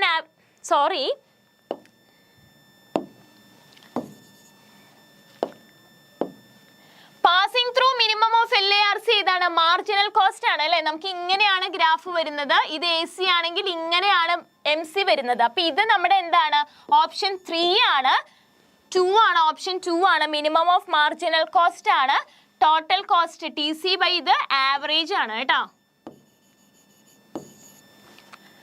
ആവറേജ് കോസ്റ്റ് കാണാനാണ് നമ്മൾ total cost divided by Q ചെയ്യുന്നത്. മാർജിനൽ കോസ്റ്റ് കർവ് എന്ന് പറയുന്നത് എന്താണ്? നമ്മുടെ ആവറേജ് കോസ്റ്റ് കർവിന്റെ അണ്ടറിലൂടെ താഴെ കൂടെ മിനിമം ടച്ച് ചെയ്ത് പോകുന്ന കർവ് ആണ് അല്ലേ? അതാണ് നമ്മൾ മിനിമം ഓഫ് LARC എന്ന് പറയുന്നത്. Then Cobb Douglas production function, we know that Cobb Douglas production function എന്ന് പറയുന്നത് ഒരു ലോങ് റൺ പ്രൊഡക്ഷൻ ഫംഗ്ഷൻ ആണ്. റൈറ്റ്? അപ്പൊ ഇതാണ് നമ്മുടെ ഓപ്ഷൻ 3 ആൻഡ് ഐസോകോണ്ട് ആണ് നമ്മുടെ ഓപ്ഷൻ 4. ഫൈൻ. അപ്പൊ ഇത്രയേ ഉള്ളൂ. ആവറേജ് കോസ്റ്റ് എന്ന് പറഞ്ഞു കഴിഞ്ഞാൽ total cost divided by Q ആണ്. അതാണ് നമ്മുടെ ഓപ്ഷൻ 2 നമ്മൾ ഇട്ട് കൊടുത്തത്. ദെൻ മാർജിനൽ കോസ്റ്റ് ആണ്. Marginal cost will passes through the long run average cost. Long run average കോസ്റ്റിലൂടെ പാസ് ചെയ്ത് പോകുന്നതാണ് marginal cost curve. Then Cobb Douglas production function ഏതാണ്? That is long run production ആണ്. Then isocont, it is the input combination giving same level of output. Clear? Okay. Then the diagram showing short run average cost curve is given below. അല്ലേ? ഒരു SCC ഇവർ already തന്നിട്ടുണ്ട്. നമ്മുടെ question എന്താണ് നോക്കൂ. Incorporate average variable cost curve and short run marginal cost curve in the diagram. ഈ ഡയഗ്രത്തിൽ നമുക്ക് എന്തൊക്കെയാണ് വരച്ചു കൊടുക്കേണ്ടത്? ആവറേജ് വേരിയബിൾ കോസ്റ്റ് കർവും അതേപോലെ തന്നെ ഷോർട്ട് റൺ മാർജിനൽ കോസ്റ്റ് കർവും ഇത് രണ്ടെണ്ണം വരയ്ക്കണം. പിന്നെന്താണ് ചോദ്യം? Identify the relationship between short run marginal cost curve and short run average cost curve. Short run marginal cost കർവും ആവറേജ് കോസ്റ്റ് കർവും തമ്മിലുള്ള റിലേഷൻഷിപ്പ് കാണിക്കാനാണ് പറയുന്നത്. സിമ്പിൾ അല്ലേ വരയ്ക്കാൻ? അല്ലേ? ഇങ്ങനെയാണ് നമ്മുടെ SAC ആവറേജ് കോസ്റ്റ് കർവ് അവർ തന്നിരിക്കുന്നത് അല്ലേ? ഈ SACയുടെ മിനിമം ടച്ച് ചെയ്ത് പോകുന്നതാണ് നമ്മുടെ short run marginal cost curve. Clear? ഇതിന്റെ താഴെ കൂടെ പോകുന്നതാണ് average variable cost curve. V know that SAC will cut at the minimum point with SMC. അതുകൊണ്ടാണ് ഇവർ ഇവിടെ ഇന്റർസെക്ട് ചെയ്ത് പോകുന്നത് കേട്ടോ. അപ്പൊ ഈ ഗ്രാഫ് നമ്മൾ വരച്ചു. അപ്പൊ നമ്മുടെ സെക്ഷൻ A നമ്മുടെ കഴിഞ്ഞു. ഈ നമ്മളെ സെക്ഷൻ B ആണ്. എപ്പോഴും നമുക്ക് സബ് ക്വസ്റ്റ്യൻസ് ഉണ്ടെങ്കിൽ ABCD എന്ന് പറയുന്ന സബ് ക്വസ്റ്റ്യൻസ് ഉണ്ടെങ്കിൽ എന്ത് ചെയ്യണം? ABC ഇട്ട് പോവണം. ഓക്കെ, അല്ലെങ്കിൽ ടീച്ചേഴ്സിന് അറിയില്ല നിങ്ങൾ ഏതിനാണ് ആൻസർ ചെയ്തിരിക്കണേന്ന് അറിയില്ല. അതാണ് ഒന്നാമത്തെ കാര്യം ശ്രദ്ധിക്കേണ്ടത്. രണ്ടാമത്തെ, നമ്മുടെ ആൻസർ ഷീറ്റ് ഇങ്ങനെയായിരിക്കും അല്ലേ? ഈ ആൻസർ ഷീറ്റിൽ നമുക്ക് മാർജിൻ ഉണ്ടാവും. അപ്പൊ മാർജിൻ ഉണ്ടെങ്കിൽ ഓക്കെ ഫൈൻ, ഇല്ലെങ്കിൽ നമ്മൾ ഈ സൈഡിലായിരിക്കും ഇടുക, ബണ്ണെന്ന് ഇടും അല്ലേ? ഈ 1ന്റെ സബ് ക്വസ്റ്റ്യൻ ചിലപ്പോൾ 1 2 3 4 എന്നായിരിക്കും. അപ്പൊ നമ്മൾ എഗെയിൻ എന്ത് ചെയ്യും, ഇതിന്റെ താഴെ 1 2 3 4 എന്നിടും. അത് തെറ്റാണ് കേട്ടോ. നമ്മൾ ഒരിക്കലും അങ്ങനെ ഇടരുത്. നമ്മൾ എന്താണ് ചെയ്യേണ്ടതെന്ന് അറിയോ, സബ് ക്വസ്റ്റ്യൻസ് എല്ലാം തന്നെ നമ്മൾ 1 2 3 4 ഇപ്പുറത്തോട്ട് കുറച്ച് റൈറ്റ് സൈഡിലോട്ട് ഇട്ടിട്ട് വേണം എഴുതാൻ. നമ്മുടെ മാർജിനിൽ മെയിൻ ക്വസ്റ്റ്യൻ നമ്പർ മാത്രമേ പാടുള്ളൂ. നമ്മൾ എപ്പോഴും ആൻസർ ഷീറ്റ് ചെക്ക് ചെയ്യുമ്പോൾ റിപ്പീറ്റഡ് ആയിട്ട് അല്ലെങ്കിൽ ക്വസ്റ്റ്യൻ നമ്പർ വന്ന പോലെ തോന്നും, നിങ്ങൾക്ക് തന്നെ അത് കൺഫ്യൂഷൻ ആവും. പിന്നെ ദെൻ മേക്ക് ഷുവർ ദാറ്റ് നിങ്ങൾ എഴുതി കഴിഞ്ഞ ക്വസ്റ്റ്യൻ നമ്മുടെ ക്വസ്റ്റ്യൻ പേപ്പറിൽ ടിക്കിട്ട് പോവുക. അല്ലെങ്കിൽ എന്ത് സംഭവിക്കും, ഒബിയസ്ലി നിങ്ങൾക്ക് തന്നെ അറിയില്ല അത് ചെയ്തോ ചെയ്തില്ലേന്ന്. അപ്പോൾ ആ സെക്ഷനിൽ ഏതെങ്കിലും ക്വസ്റ്റ്യൻ വിട്ടു പോകാനുള്ള ചാൻസ് കൂടുതലാണ്. അപ്പോൾ ഈ 2 കാര്യങ്ങൾ നമ്മൾ എക്സാം എഴുതുമ്പോൾ ശ്രദ്ധിക്കണം കേട്ടോ. ഇപ്പം ഇതിൽ സബ് ക്വസ്റ്റ്യൻ വന്നുകൊണ്ടാണ് ടീച്ചർ അത് ഇവിടെ പറഞ്ഞു തന്നത്. ഫൈൻ. ദെൻ നമ്മുടെ ബി ക്വസ്റ്റ്യൻ എന്താണ്, ബി പാർട്ട് എന്താണ്, identify the relationship between short run marginal cost and short run average cost. Marginal കോസ്റ്റും ആവറേജ് കോസ്റ്റും തമ്മിലുള്ള ഡിഫറൻസ് അല്ലെങ്കിൽ റിലേഷൻഷിപ്പ് എന്താണ് നമുക്ക് പറയാൻ പറ്റുന്നത്. If SAC is decreasing, SAC കുറയുമ്പോൾ SMC ഈസ് ബിലോ, SMC എന്താണ്, SMC is below SAC അല്ലേ. ആവറേജ് കോസ്റ്റ് കർവ് SMCയുടെ താഴെയാണ്. ദെൻ പിന്നെന്ത് നമുക്ക് പറയാനായിട്ട് പറ്റും, if SAC is increasing, SAC കൂടുമ്പോൾ SMC ഈസ് എന്താണ്, SMC എബവ് SAC ആണ് അല്ലേ. SMC is above SAC. Then ഇവർ തമ്മിൽ ഇന്റർസെക്റ്റ് ചെയ്യുന്നുണ്ട്. അപ്പോൾ ഈ 3 കാര്യങ്ങൾ മെൻഷൻ ചെയ്യാം. Fine. Okay. Then next question. Explain the concept of paradox of thrift. Paradox of thrift എന്ന് പറയുന്ന കൺസെപ്റ്റ് എക്സ്പ്ലെയിൻ ചെയ്യാനാണ് പറയുന്നത്. It is an important question. എന്താണ് പാരഡോക്സ് ഓഫ് ത്രിഫ്റ്റ് പറയുന്നത്? ഒരു വ്യക്തി അവര് കൂടുതൽ ഇൻകം സേവ് ചെയ്യുമ്പോൾ overall saving of the economy will be reduced.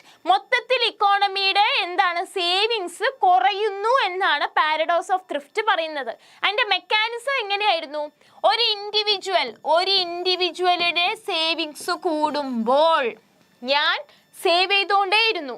Okay, എന്ത് സംഭവിക്കില്ല, കൺസംഷൻ നടക്കുന്നില്ല, കൺസംഷൻ വിൽ ഡിക്രീസസ്. കൺസംഷൻ നടക്കുന്നില്ല, കൺസംഷൻ നടന്നില്ലെങ്കിൽ പ്രൊഡക്ഷൻ നടക്കുന്നില്ല, production will be decreases. Production ഇല്ലെങ്കിൽ എംപ്ലോയ്മെന്റ് ഓപ്പർച്യൂണിറ്റീസ് ഇല്ല, employment opportunity will decreases. Employment opportunities ഇല്ലെങ്കിൽ എന്തില്ല, വരുമാനം ഇല്ല, ഇൻകം ഇല്ല അല്ലേ. Again the income will decreases. Income ഇല്ലെങ്കിൽ ജനങ്ങൾക്ക് സേവ് ചെയ്യാൻ പറ്റുമോ, ഇല്ല. So savings will decreases. So an increase in the savings will leads to decrease in the saving. ഇതാണ് നമ്മുടെ പാരഡോക്സ് ഓഫ് ത്രിഫ്റ്റ് പറയുന്നത്. ഇത്രയും കാര്യങ്ങൾ നിങ്ങൾക്ക് എഴുതാൻ പറ്റിയില്ലെങ്കിലും ഡോണ്ട് വറി, ഈ ഒരു സർക്കിൾ പഠിച്ചു വെച്ചാൽ മതി. അപ്പം അത് എഴുതി പോയാലും നിങ്ങൾക്ക് മാർക്ക് കിട്ടും. ഓക്കെ, എന്താണ്, if all the people of the economy increases the proportion of income they save. എല്ലാവരും അവരുടെ ഇൻകത്തിന്റെ സേവിങ്സ് പ്രപ്പോർഷൻ കൂട്ടുകയാണ്, സേവിങ് ആണ് ചെയ്യുന്നത് കൂടുതലെങ്കിൽ the total value of saving in the economy will not increases. മൊത്തം നമ്മുടെ സമ്പദ് വ്യവസ്ഥയിലെ സേവിങ് വാല്യൂ എന്ത് ചെയ്യുന്നില്ല, കൂടുന്നില്ല. It either decrease or remain unchanged. അത് എന്ത് ചെയ്യും, ഒന്നല്ലെങ്കിൽ കുറയും അല്ലെങ്കിൽ അങ്ങനെ അൺചേഞ്ച്ഡ് ആയിട്ട് നിൽക്കും. എല്ലാവരും സേവ് ചെയ്യണോ, ഇക്കോണമിയുടെ സേവിങ് കൂടി എന്ന് നമുക്ക് പറയാനായിട്ട് പറ്റില്ല. That was A wrong statement. അതാണ് നമ്മുടെ പാരഡോക്സ് ഓഫ് ത്രിഫ്റ്റ് പറയുന്നത്. ഈ പാരഡോക്സ് ഓഫ് ത്രിഫ്റ്റിൽ നിന്നും നമുക്ക് വെറൈറ്റി ക്വസ്റ്റ്യൻസ് പ്രതീക്ഷിക്കാം. മേ ബി അവർ നമ്മുടെ അടുത്ത് ചോദിക്കാം എന്താണ് പാരഡോക്സ് ഓഫ് ത്രിഫ്റ്റിന്റെ തിയററ്റിക്കൽ എക്സ്പെക്ട് ചോദിച്ചാൽ നമുക്ക് ഇത്ര എഴുതിയാലായിട്ട് മതി. ചിലപ്പോൾ അവരൊരു സ്റ്റേറ്റ്മെന്റ് തരും. Okay, all the people savings increases whether the economy saving increase or decrease. Evaluate ചെയ്യാൻ പറയും. അപ്പം എന്താണ്, ഇക്കോണമിയുടെ സേവിങ് തെറ്റാണ്, മീൻസ് കുറവാണ്, ആ സ്റ്റേറ്റ്മെന്റ് തെറ്റാണ്. അങ്ങനെ ഇവാലുവേറ്റ് ചെയ്ത് പാരഡോക്സ് ഓഫ് ത്രിഫ്റ്റ് എക്സ്പ്ലെയിൻ ചെയ്യേണ്ടി വരും. ഓക്കെ, അപ്പോൾ paradox of thrift important concept ആണ്. ഇത്രേ അവർ പറയുന്നുള്ളൂ. ഇൻഡിവിജ്വലിന്റെ സേവിങ് കൂടുമ്പോൾ ഇക്കോണമിയുടെ സേവിങ്സ് കൂടുന്നില്ല, കുറയുകയാണ് ചെയ്യുന്നത്. ഈ കൺസെപ്റ്റ് ആലോചിച്ച് കഴിഞ്ഞാൽ ബാക്കി നമുക്ക് എഴുതാനായിട്ട് പറ്റും. ക്ലിയർ അല്ലേ? Okay, then find the correct term for the following. 2 term തന്നിട്ടുണ്ട്. ഇതിന്റെ കറക്റ്റ് ടേം എഴുതാനാണ് പറയുന്നത്. സ്റ്റേറ്റ്മെന്റ് എന്താണ്, A Price war the market supply equals market demand. Okay, market supply യും market demand ഉം equal ആവുന്ന പ്രൈസിനെ നമ്മൾ എന്ത് പറയും? Price war market supply equals market demand is known as equilibrium price. അല്ലേ? ഓപ്ഷൻ എ എന്താണ്?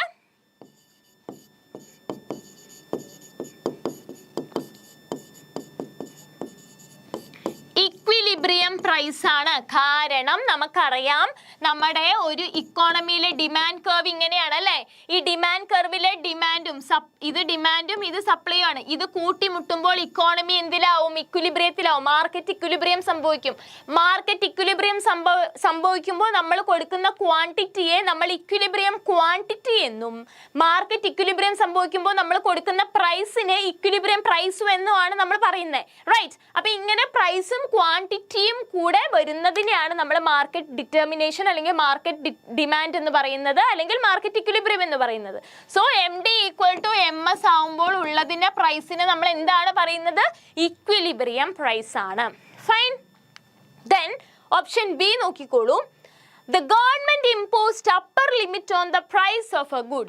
ഓക്കെ, ഇവിടെ ഏതാണ് നമ്മൾ അണ്ടർലൈൻ ചെയ്യുന്ന വേർഡ്? അപ്പർ. ഒരു ഗുഡിന് ഗവൺമെന്റ് കൊടുക്കുന്ന ഏറ്റവും വലിയ വില, ഓക്കെ, വില പരിധി ഏതാണെന്നാ പറയണേ? ദാറ്റ് ഈസ് പ്രൈസ് സീലിംഗ് ആണ് അല്ലെ? ഓപ്ഷൻ ബി എന്താണ്? പ്രൈസ് സീലിംഗ് ആണ്. കാരണം എന്താണ് ഇത് പ്രൈസ് സീലിംഗ് എന്ന് പറയുന്നത്? ദാറ്റ് ഈസ് ഗവൺമെന്റ് കൊടുക്കുന്ന മാക്സിമം പ്രൈസ് ആണ് പ്രൈസ് സീലിംഗ്. ക്ലിയർ ആയില്ലേ? ഫൈൻ. ഇത് അപ്പർ പ്രൈസ് എന്നോ അല്ലെങ്കിൽ മാക്സിമം പ്രൈസ് എന്നോ അല്ലെങ്കിൽ എബവ് ദ ഇക്വിലിബ്രിയം പ്രൈസ് എന്നോ അങ്ങനെ ഡിഫറെന്റ് രീതിയിൽ ചോദിക്കാം. ലോവർ പ്രൈസ് ആണെങ്കിൽ നമ്മൾ ഇതിന് എന്ത് പറയും? പ്രൈസ് ഫ്ലോർ എന്ന് പറയും. ഓക്കെ, അപ്പറിനെ പ്രൈസ് സീലിംഗും ലോവറിനെ പ്രൈസ് ഫ്ലോറും. അപ്പൊ ഇതിൽ അപ്പർ സീലിംഗ് ആണ് ചോദിച്ചിരിക്കുന്നത്, അതുകൊണ്ട് ചിലപ്പോൾ ഇപ്രാവശ്യം ഫ്ലോർ ചോദിക്കാനുള്ള ചാൻസ് ഉണ്ട്. ഫൈൻ. ദെൻ നെക്സ്റ്റ് ക്വസ്റ്റ്യൻ ഉണ്ടോ? If export of a good is more than the import of a good. ഒരു ഗുഡിന്റെ കയറ്റുമതി എക്സ്പോർട്ട് അല്ലേ കൂടിയിരിക്കുന്നത്? യെസ്, കയറ്റുമതിയാണ് ഇറക്കുമതിയേക്കാൾ കൂടുതലെങ്കിൽ then the balance of trade will be dash. Balance of trade എന്ത് സംഭവിക്കും? Yes, if export is greater than import or the import is greater than export. രണ്ട് കേസസ് ആണ് നമുക്ക് വരിക.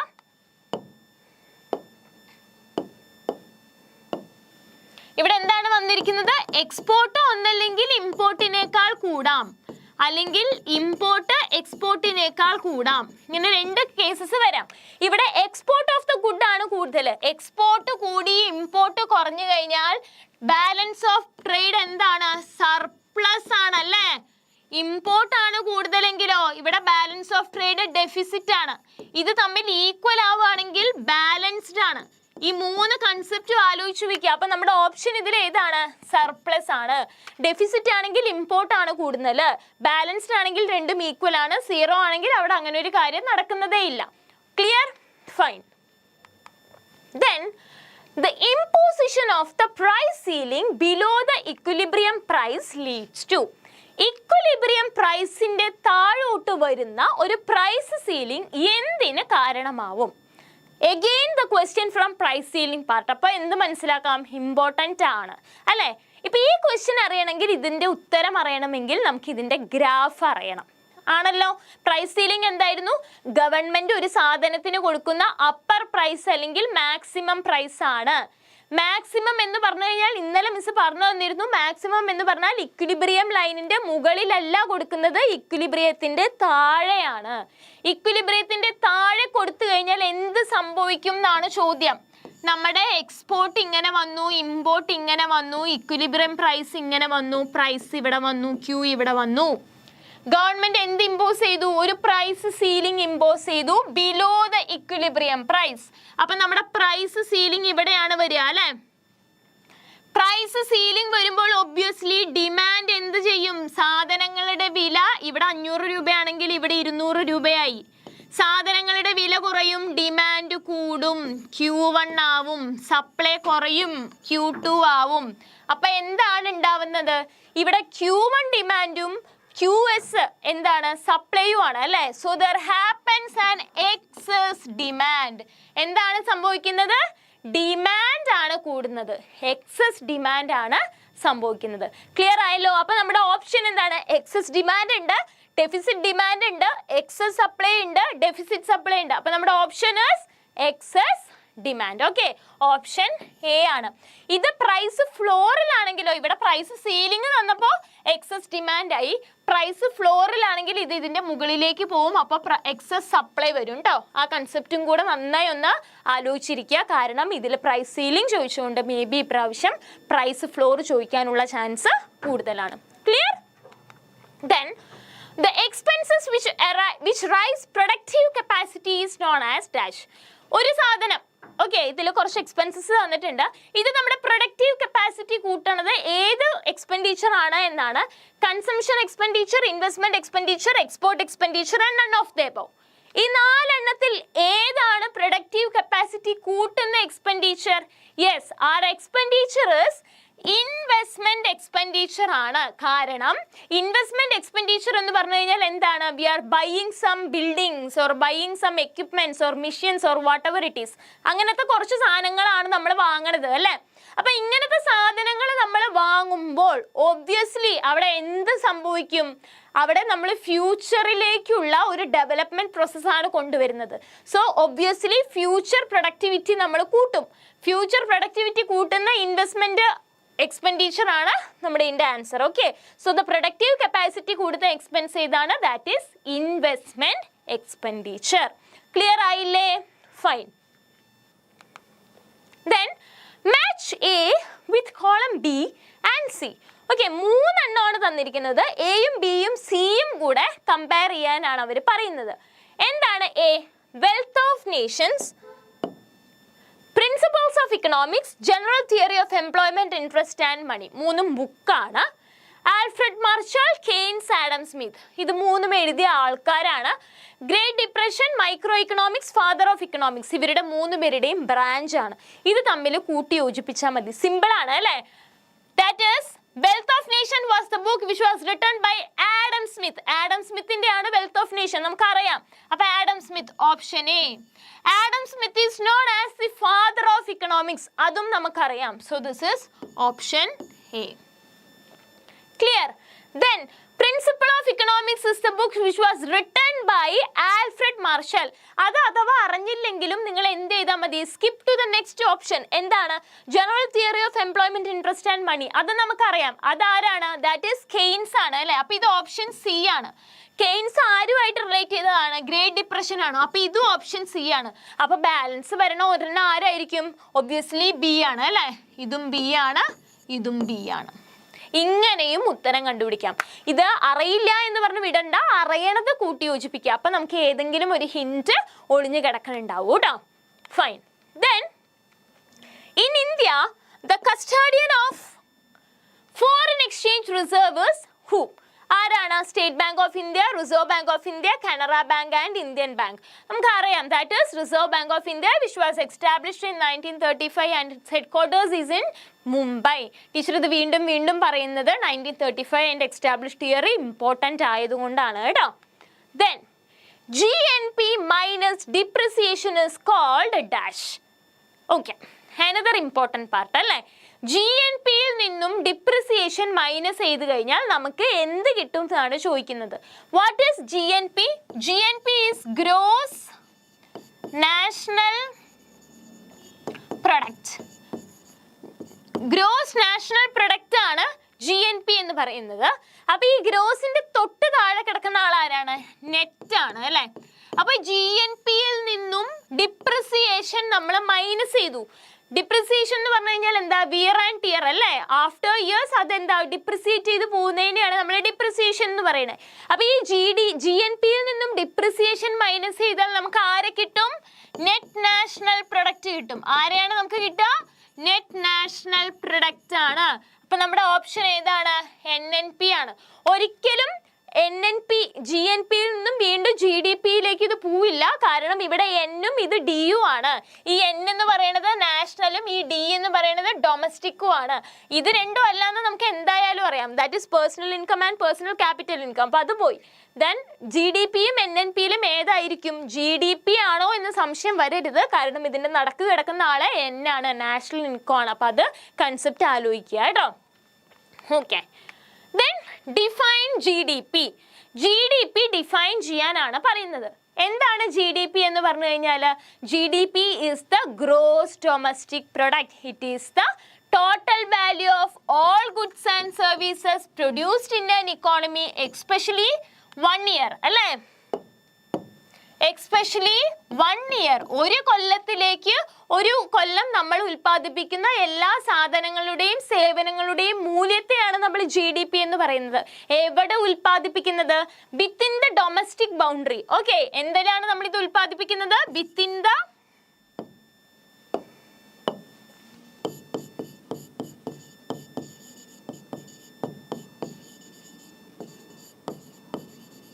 വിത്തിൻ ദ ഡൊമസ്റ്റിക് ബൗണ്ടറി ട്ടോ. ക്ലിയർ? അപ്പൊ ഇതിൽ ഏത് ഉൾപ്പെട്ടിട്ടില്ല? NFI, net factor income from abroad, ഇതിൽ ഉൾപ്പെടുത്തിയിട്ടില്ല. ക്ലിയർ ആയില്ലേ? Okay. Then the U shape of the long run average cost curve is due to dash. long run average cost curve-ന്റെ U shape എന്തുകൊണ്ടാണ് വരുന്നത് എന്നാണ്. law of variable proportion, law of returns to scale, law of demand, law of diminishing marginal utility. ഏതാണ് answer? That is law of return to scale ആണ് answer. നമുക്കറിയാം law of return to scale is divided into 3 അല്ലേ? 3 ആക്കി classify ചെയ്തിട്ടുണ്ട്. Increasing returns to scale, constant returns to scale and decreasing returns to scale. മൂന്നിൻ്റെയും returns to scale എത്ര പ്രൊപ്പോർഷനിലാണ് കൂടുക എന്നുള്ളത് നമ്മൾ ഇനി ഒരു ക്വസ്റ്റ്യൻ ഡിസ്കസ് ചെയ്യുന്നുണ്ട്. അപ്പോൾ പറയാം. അപ്പോൾ law of average variable cost എന്തുകൊണ്ടാണ്? റിട്ടേൺസ് ടു സ്കെയിൽ ആണ്. Then when output is 0, output 0 ആണെങ്കിൽ total variable cost will be dash. Output 0 ആണെങ്കിൽ TVCയും എന്ത് തന്നെയാണ്? 0 ആണ്. കാരണം അതിൽ തന്നെ ഉത്തരവുണ്ട്. It is total variable cost. Output മാറുമ്പോൾ കോസ്റ്റ് മാറുന്നതിനെയാണ് നമ്മൾ ടോട്ടൽ വേരിയബിൾ കോസ്റ്റ് എന്ന് പറയുന്നത്. ഔട്ട്പുട്ട് 0 ആണെങ്കിൽ അപ്പോൾ ടോട്ടൽ വേരിയബിൾ കോസ്റ്റും ഒബ്വിയസ്ലി എന്തായിരിക്കും? 0 ആണ് അല്ലേ? Increasing 0, decreasing 1. ഓപ്ഷൻ 0 ആണ്. when output increasing, total variable cost is increasing. when output is decreasing, total variable cost is decreasing. maybe ഈ കൊല്ലം ഇങ്ങനെ ആയിരിക്കും ക്വസ്റ്റ്യൻ വരിക. ഇവിടെ 0 ചോദിച്ചുകൊണ്ട് തന്നെ ഇപ്രാവശ്യം ഔട്ട്പുട്ട് കൂടുമ്പോൾ എന്തായിരിക്കും എന്നായിരിക്കും ചോദ്യം. അപ്പൊ എന്താണ് ചോദ്യം? That is if output is increasing, total variable cost is also increasing. Clear? Fine. What is intermediate good അല്ലേ? ഇന്റർമീഡിയറ്റ് ഗുഡ് എന്ന് പറഞ്ഞു കഴിഞ്ഞാൽ എന്താണ്? We discuss that intermediate goods are goods that we used as a raw material for making some other processed goods അല്ലേ? ഒരു good ഉണ്ടാക്കാൻ വേണ്ടി നമ്മൾ യൂസ് ചെയ്യുന്ന മറ്റൊരു ഗുഡിനെയാണ് നമ്മൾ ഇന്റർമീഡിയറ്റ് ഗുഡ് എന്ന് പറയുന്നത്. Raw material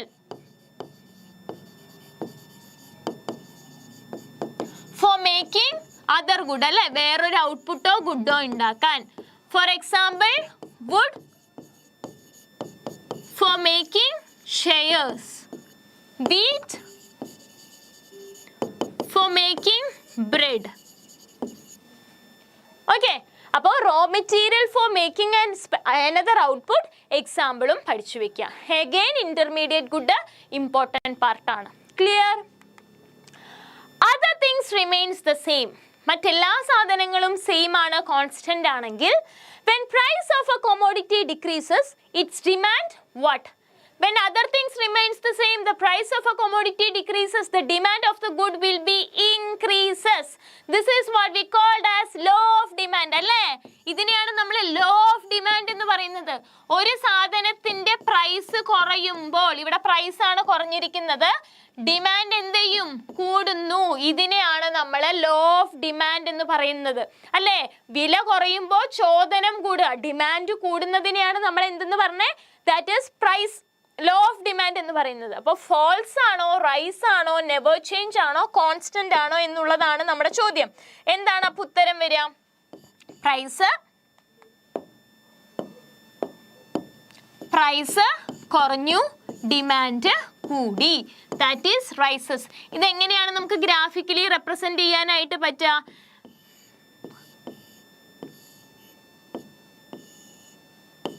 P1, P2, P3, P1, Q1, Q2, Q3 അല്ലേ?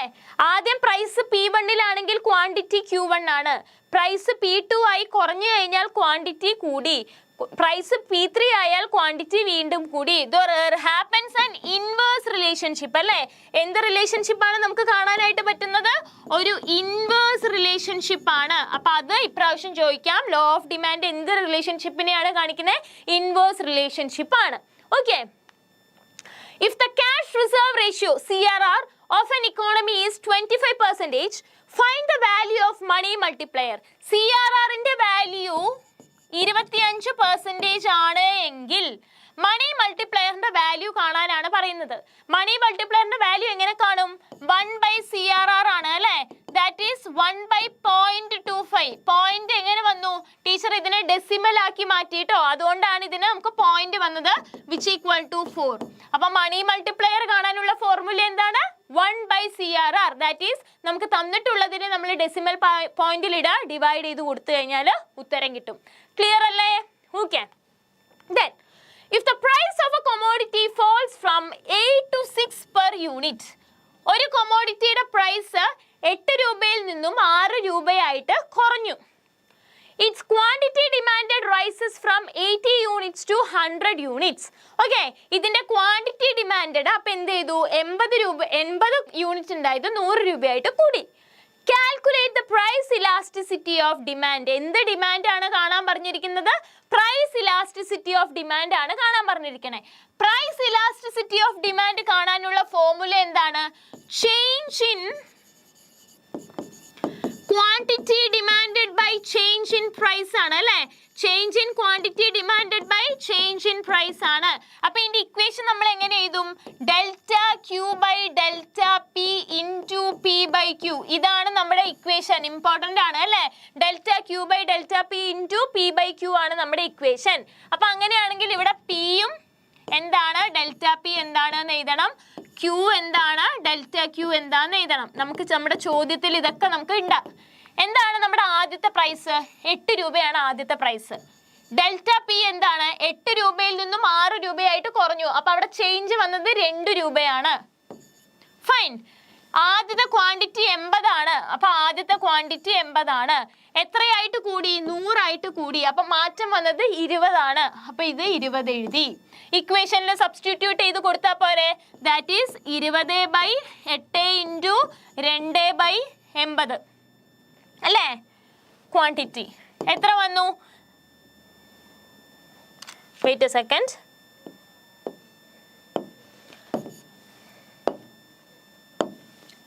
Delta Q by delta P into price by quantity ആണ്. നമുക്ക് പി 8 ഉണ്ട്.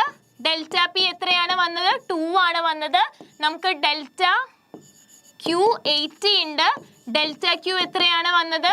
20 ആണ് വന്നത് അല്ലേ?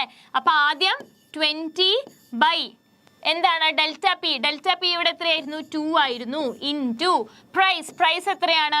8 ആണ്. ഡിവൈഡഡ് ബൈ എത്രയാണ്? ക്യൂ ആണ്. ദാറ്റ് ഈസ് 80 ആണ്. എത്ര വന്നു? 160/160 വന്നു അല്ലേ? Equal to 1. അപ്പൊ നമുക്ക് തന്നിട്ടുള്ളതിൽ നമ്മൾ change in quantity demanded by change in പ്രൈസസിന്റെ ഇക്വേഷൻ ആണ് ആദ്യം എഴുതേണ്ടത്. ഈ എഴുതിയ ഇക്വേഷനിൽ ജസ്റ്റ് ഇത് നമ്മൾ എന്ത് ചെയ്ത് കൊടുത്താൽ മതി? സബ്സ്റ്റിറ്റ്യൂട്ട് ചെയ്തിട്ട് കൊടുത്താൽ മതി. ചിലപ്പോൾ നമ്മുടെ അടുത്ത് ഈ പെർസെൻറ്റേജ് ചേഞ്ച് മാത്രമേ ചോദിക്കുള്ളൂ. അപ്പൊ ഇക്വേഷൻ മാത്രം എഴുതിയാൽ മതി, പ്രോബ്ലം ആയിട്ട് ചോദിക്കില്ല. Clear? Then unit elastic demand dash. നമുക്കറിയാം, നമുക്ക് ഇങ്ങനെ ഒരു ഫിഗർ ഉണ്ടെങ്കിൽ, ഇങ്ങനെ ഒരു ഗ്രാഫ് നമുക്ക് ഉണ്ടെങ്കിൽ നമുക്ക് 5 എണ്ണം ഉണ്ടല്ലേ? എങ്ങനെയൊക്കെയാണ് 5 എണ്ണം വരുന്നത്? ഇ ഡി ഇവിടെ ഒരെണ്ണം ഉണ്ട്, ഇ ഡി ഇവിടെ ഒരെണ്ണം ഉണ്ട്. Here we have an ED, here we have an ED and here also we have an ED. ED means elasticity of demand. ഇവിടെ എന്താണ്? ഇലാസ്റ്റിസിറ്റി ഓഫ് ഡിമാൻഡ് ഇൻഫിനിറ്റി ആണ്. ഇവിടെ 1 ആണ്, ഇവിടെ 0 ആണ്. ഇവിടെ ലെസ് ദാൻ 1 ആണ്, ഇവിടെ ഗ്രേറ്റർ ദാൻ 1 ആണ്. അപ്പൊ യൂണിറ്റ് ഇലാസ്റ്റിക് ഡിമാൻഡ് എന്നതുകൊണ്ട് നമ്മൾ ഉദ്ദേശിക്കുന്നത് ഏത് ഡിമാൻഡിനെയാണ്? ദാറ്റ് ഈസ് ഈക്വൽ ടു 1 ആണ്. നമ്മുടെ നടുക്ക് കിടക്കുന്ന ഡിമാൻഡ് ആണ് നമ്മുടെ യൂണിറ്ററി ഇലാസ്റ്റിക് ഡിമാൻഡ് എന്ന് പറയുന്നത്. ക്ലിയർ ആയില്ലേ? Okay. Then write down any two features of indifference curve. Okay, indifference curve ന്റെ ഏതെങ്കിലും രണ്ട് ഫീച്ചേഴ്സ് എഴുതാനാണ് പറയുന്നത്. What is an indifference curve? ഇതാണ് നമ്മുടെ indifference curve അല്ലേ? Indifference curve shows the quantity demanded. എന്താണ് കാണിക്കുന്നത്? The combinations of the two goods that give equal satisfaction for the consumer. ഒരു കൺസ്യൂമറിന് രണ്ട് ഗുഡിൽ ഏത് ഗുഡ് വാങ്ങിയാലും ഈക്വൽ ലെവൽ ഓഫ് സാറ്റിസ്ഫാക്ഷൻ കൊടുക്കുന്നതിനെയാണ് നമ്മൾ എന്തെന്ന് പറയണേ? ഇൻഡിഫറൻസ് കർവ് എന്ന് പറയുന്നത്. അപ്പൊ ഈ ഇൻഡിഫറൻസ് കർവ് എപ്പോഴും എന്താണ് ഫീച്ചർ ചെയ്യാൻ പറയുമ്പോൾ it works from left to right അല്ലേ? ലെഫ്റ്റിൽ നിന്നും റൈറ്റിലേക്കാണ് ഒരു ഇൻഡിഫറൻസ് കർവ് കിടക്കുന്നത്. Then it never intersect or tangent, അത് കൂട്ടിമുട്ടില്ല. Higher the indifference curve give higher level of satisfaction. ഇതെല്ലാം നമ്മൾ ഡിസ്കസ് ചെയ്ത് പോയതാണ് ഇന്നലെ അല്ലേ?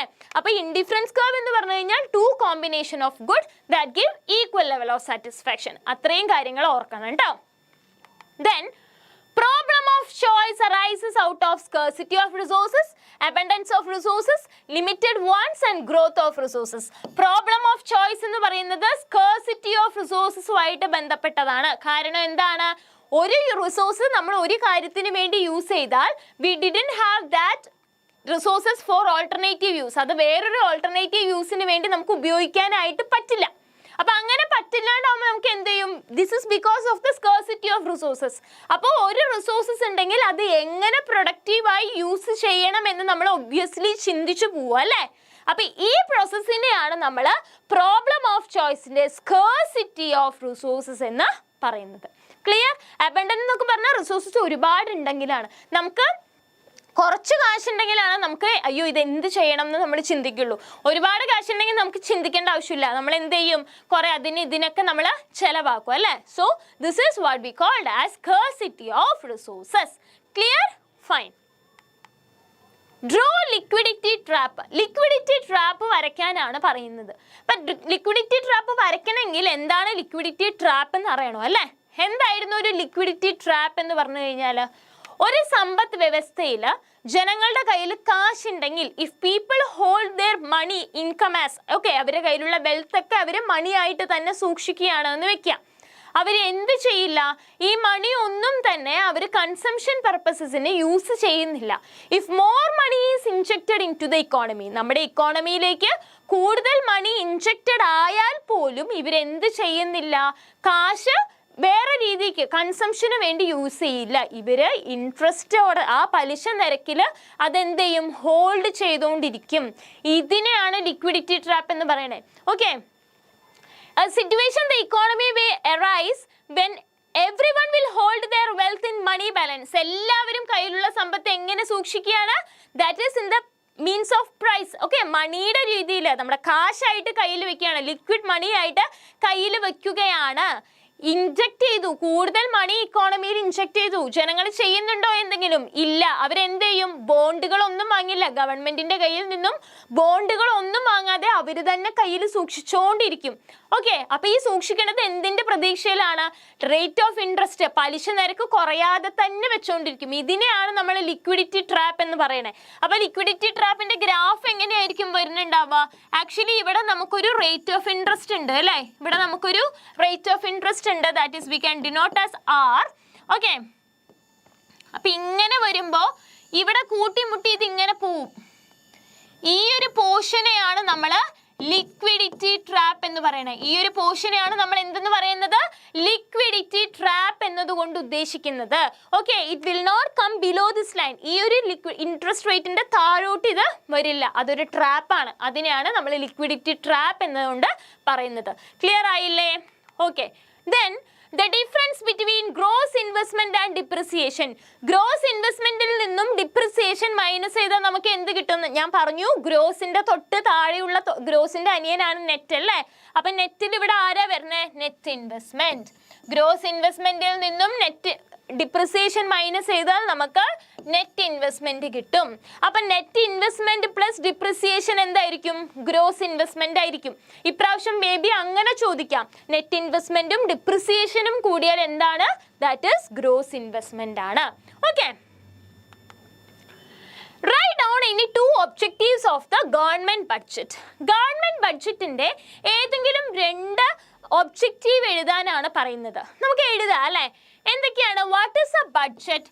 Budget is the annual financial document അല്ലേ? നമ്മുടെ ഇക്കോണമിയുടെ അല്ലെങ്കിൽ ഒരു രാജ്യത്തിൻ്റെ എല്ലാ ഇൻകവും എക്സ്പെൻഡിച്ചറും വരവും ചെലവും കാണിച്ചുകൊണ്ട് നമ്മൾ മുൻകൂട്ടി എഴുതുന്ന ഒരു ഫിനാൻഷ്യൽ ഡോക്യുമെന്റ് ആണ് ബഡ്ജറ്റ് എന്ന് പറയുന്നത്. മിക്കവാറും അത് ഒരു കൊല്ലത്തേക്ക്, മിക്കവാറും അല്ല, നമ്മളത് ഒരു 1 year പീരീഡിലാണ് നമ്മളത് എഴുതുക. റൈറ്റ്. അപ്പോൾ ഈ ബഡ്ജറ്റിന്റെ രണ്ട് ഒബ്ജക്റ്റീവ്സ് എന്തൊക്കെയാണ്? അലോക്കേഷൻ ഓഫ് റിസോഴ്സസ്, വിഭവ സമ്പത്തുകളെല്ലാം തന്നെ എല്ലാവിടേക്കും അലോക്കേറ്റ്, വിഭജിച്ച് കറക്റ്റ് ആക്കി കൊടുക്കുന്നുണ്ടോ എന്നറിയാൻ വേണ്ടിയിട്ട്. രണ്ടാമത്തെ എന്താണ്? Redistribution function. എല്ലാവരുടെ കയ്യിലും കാശുണ്ട്, പക്ഷെ അവർ എന്ത് ചെയ്യുന്നില്ല? ആരും ഇക്കോണമിയിൽ ചെലവാക്കുന്നില്ലെങ്കിൽ, ഇക്കോണമിയിൽ എക്സ്പെൻഡിച്ചർ മാത്രമാണ് വരുന്നത്, എന്ത് വരുന്നില്ല? ഒരു തരത്തിലുള്ള ഡെവലപ്മെന്റും വരൂല അല്ലെ? അപ്പൊ എന്ത് സംഭവിക്കും? റീഡിസ്ട്രിബ്യൂഷൻ ഫംഗ്ഷൻ വന്നു കഴിഞ്ഞാൽ മാത്രമാണ് നമുക്ക് എന്ത് ചെയ്യാനായിട്ട് പറ്റുക? ഇക്കോണമിയുടെ എല്ലാ സമ്പത്തുകളും നമുക്ക് ഡിസ്ട്രിബ്യൂട്ട് ചെയ്ത് ജനങ്ങളിലേക്ക് എത്തിച്ച് അതൊരു ഡെവലപ്മെന്റ് പ്രോസസ്സിലേക്ക് എത്തിക്കാനായിട്ട് പറ്റുക. So what are the major 2 objectives of budget എന്ന് ചോദിച്ചാൽ നമുക്ക് ഏതൊക്കെ എഴുതാം? ദാറ്റ് ഈസ് അലോക്കേഷൻ ഫംഗ്ഷൻ എഴുതാം, റീഡിസ്ട്രിബ്യൂഷൻ ഫംഗ്ഷൻ എഴുതാം. Allocation function as well as the redistribution function. Clear ആയില്ലേ? Okay. Then total revenue per unit of output is called dash. TR by Q. ഇതാണ് ഇതിൻ്റെ ഉത്തരം അല്ലേ? TR by Q ചെയ്താൽ നമുക്ക് എന്ത് കിട്ടും? We got AR. ടോട്ടൽ റവന്യൂയിൽ നിന്നും നമ്മൾ ക്വാണ്ടിറ്റി ഡിവൈഡ് ചെയ്ത് കഴിഞ്ഞാൽ നമുക്ക് കിട്ടുന്നത് എന്താണ്? AR ആണ്. അപ്പൊ ടോട്ടൽ റവന്യൂവിന്റെ മാറ്റത്തിനെ ആണെങ്കിൽ നമ്മൾ അതിനെ മാർജിനൽ റവന്യൂ എന്ന് പറയും. So marginal revenue, total revenue, total cost, average revenue. അപ്പൊ നമ്മുടെ ആൻസർ എന്താണ്? ദാറ്റ് ഈസ് ഓപ്ഷൻ 4 ആയിട്ടുള്ള ആവറേജ് റവന്യൂ ആണ്. ക്ലിയർ ആയില്ലേ? Then which among the following mentions the concept of average propensity to consume? താഴെ തന്നിരിക്കുന്നതിൽ average propensity to consume ഏത് കൺസെപ്റ്റുമായിട്ട് relate ചെയ്തതാണ്? നമുക്കറിയാം APC അല്ലേ? ആവറേജ് propensity to consume എന്ന് പറഞ്ഞു കഴിഞ്ഞാൽ ഏതാണ്? ദാറ്റ് ഈസ് C/Y ആണ്. ദാറ്റ് ഈസ് C/Y ആണ്. കാരണം നമുക്കറിയാം MPC നമ്മൾ ഓൾറെഡി പഠിച്ചിട്ടുണ്ട്. ദാറ്റ് ഈസ് ഡെൽറ്റ C/Δy അല്ലേ? ഇൻകത്തിൽ എത്ര മാറ്റം വരുന്നോ അത്രയും കൺസംഷനിൽ മാറ്റം വരുന്നതിനെ നമ്മൾ മാർജിനൽ പ്രൊപ്പൻസിറ്റി ടു കൺസ്യൂം എന്ന് പറഞ്ഞു. അങ്ങനെയാണെങ്കിൽ ആവറേജ് പ്രൊപ്പൻസിറ്റി ടു കൺസ്യൂം എന്താണ്?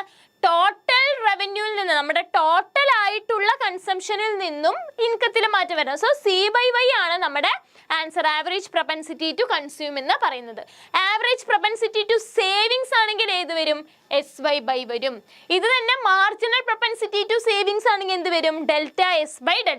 അപ്പൊ ഡെൽറ്റ കണ്ട ആലോചിക്കുക, അത് മാർജിനൽ ആണ്, അല്ലെങ്കിൽ എല്ലാം ആവറേജ് ആണ്. അപ്പൊ ആ ഒരു ക്ലൂ മനസ്സിൽ വെച്ചോളൂ കേട്ടോ. Then write down the 3 stages of returns to scale. Returns to scale ന്റെ 3 സ്റ്റേജസ് എഴുതാനാണ് പറയുന്നത്. എന്താണ് റിട്ടേൺ ടു സ്കെയിലിന്റെ 3 സ്റ്റേജസ് നമുക്ക് എഴുതാൻ പറ്റുന്നത്? ഇതാണ് നമ്മുടെ റിട്ടേൺ ടു സ്കെയിൽ അല്ലേ? ഇങ്ങനെ 3 എണ്ണമായിട്ടാണ് നമുക്ക് വരുന്നത്. ഒന്ന് ഡിസ്റ്റൻസിൽ പോവും, പിന്നൊന്ന് എന്ത് പോവും? അടുപ്പിച്ച് പോവും. പിന്നൊന്ന് എങ്ങനെ പോവും? ഒരെണ്ണം ഇവിടെ കഴിഞ്ഞാൽ പിന്നെ ഒരെണ്ണം ഇങ്ങനെ പോവും അല്ലേ? ഇതാണ് നമ്മുടെ 3 എണ്ണം എന്ന് നമുക്ക് പറയാനായിട്ട് പറ്റുന്നത്. അപ്പൊ നമുക്ക് ഇവിടെ ഗ്രാഫിക്കൽ റെപ്രസെന്റേഷൻ വേണ്ട, നമുക്ക് എന്ത് ചെയ്താൽ മതി? ഇതിന്റെ സ്റ്റേജസ് എഴുതിയാൽ മതി. We have increasing returns to scale, constant return to scale, as well as decreasing returns to scale, decreasing or diminishing returns to scale. increasing returns to scale എന്ന് പറഞ്ഞു കഴിഞ്ഞാൽ എന്താ? നമ്മൾ ഇൻപുട്ടിൽ എത്ര മാറ്റം വരുത്തുന്നു അതിന്റെ ഒരുപാടായിട്ട് അല്ലേ, ആ പ്രപ്പോർഷനിൽ കൂടുതൽ മാറ്റം വരുന്നതിനെയാണ് നമ്മൾ ഇൻക്രീസിംഗ് റിട്ടേൺസ് ടു സ്കെയിൽ എന്ന് പറയുന്നത്.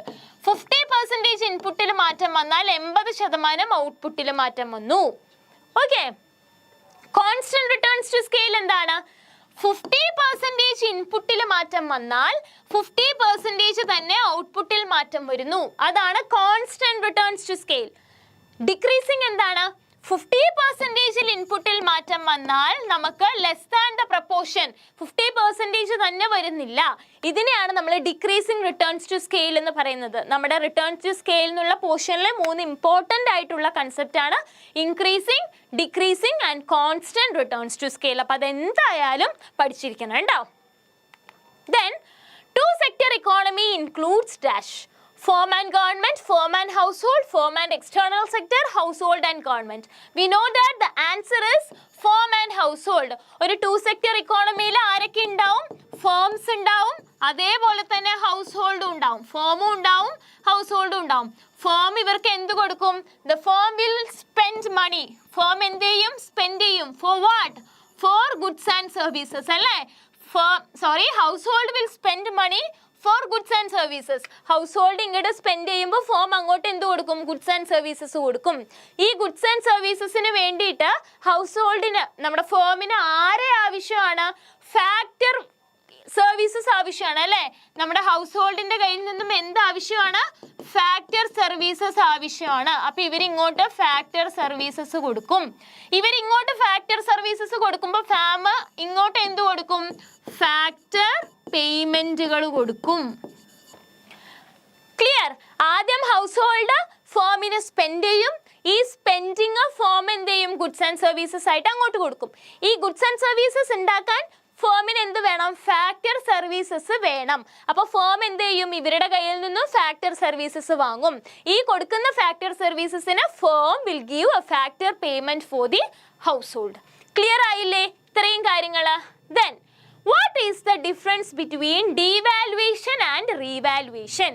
ഡീവാലുവേഷൻ അഥവാ റീവാലുവേഷൻ എന്ന് പറഞ്ഞു കഴിഞ്ഞാൽ എന്താണ്? What is devaluation? Reduction in the value of home currency. നമ്മുടെ പണത്തിന്റെ മൂല്യം കുറയുന്നതിനെയാണ് നമ്മൾ ഡീവാലുവേഷൻ എന്ന് പറയുന്നത്. ഓക്കെ, അപ്പോൾ what is revaluation? Deliberate rise in the value of currency. നമ്മുടെ ഒരു രാജ്യത്തിന്റെ കാശിന്റെ മൂല്യം കൂടുന്നതിനെയാണ്, okay, rise in the value of കറൻസിനെയാണ് നമ്മൾ എന്തെന്ന് പറയണേ? റീവാലുവേഷൻ എന്ന് പറയുന്നത്. ക്ലിയർ ആയില്ലേ? അപ്പൊ ഇത്രയും കാര്യങ്ങൾ നിങ്ങൾക്ക് മനസ്സിലായി അല്ലേ? എന്താണ് ഡീവാലുവേഷൻ, റീവാലുവേഷനും കുറേ കാര്യങ്ങൾ നമ്മൾ ഡിസ്കസ് ചെയ്തു. അപ്പൊ നിങ്ങൾ എന്ത് ചെയ്യുക? ഇനി ഒരു 2 മിനിറ്റ് ടീച്ചർ നിങ്ങൾക്ക് ഒരു ചെറിയൊരു ഗ്യാപ്പ് തരാം. ഓക്കെ, 2 മിനിറ്റ് വേഗം ഒന്ന് വെള്ളമൊക്കെ കുടിച്ച് ഈ ക്വസ്റ്റ്യൻസ് ഒക്കെ ഒന്ന് ജസ്റ്റ് ഒന്ന് റിലാക്സ് ആയിരിക്കുക. അത് കഴിഞ്ഞിട്ട് നമുക്ക് എന്ത് ചെയ്യാം? ഇനി കുറച്ച് ക്വസ്റ്റ്യൻസും കൂടി ഉണ്ട്, അതും കൂടെ ഡിസ്കസ് ചെയ്യാം കേട്ടോ. So take a short break.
Welcome back to exam points. അപ്പോൾ നമ്മുടെ നെക്സ്റ്റ് ക്വസ്റ്റ്യനിലേക്ക് പോവാട്ടോ. Jomon wants to buy rice and wheat with a money income of rupees 120. This market price are 15 and 20 respectively. Find the horizontal intercept, vertical intercept and slope of the budget line. Fine. അപ്പോൾ എന്താണ് ഇവിടെ ചോദ്യം? ജോമോന് കയ്യിൽ എത്ര രൂപയുണ്ട്? 120 രൂപയുണ്ട് അല്ലേ? So M equals 120 ആണ്. Okay. Then it market prices are 15. അപ്പോൾ P1 എത്രയാണ്? 15 ആണ്. P2 എത്രയാണ്? 20 ആണ്. P2 equals 20. Find the horizontal intercept, vertical intercept and the slope of the budget line. Okay, അപ്പോൾ നമ്മൾ horizontal intercept നമ്മൾ എങ്ങനെ കാണും? That is money income divided by P1 ആണ്. എത്രയാണ്? 120 by 15 ആണ് അല്ലേ? ചെയ്യുമ്പോൾ നമുക്ക് 8 ആൻസർ കിട്ടും.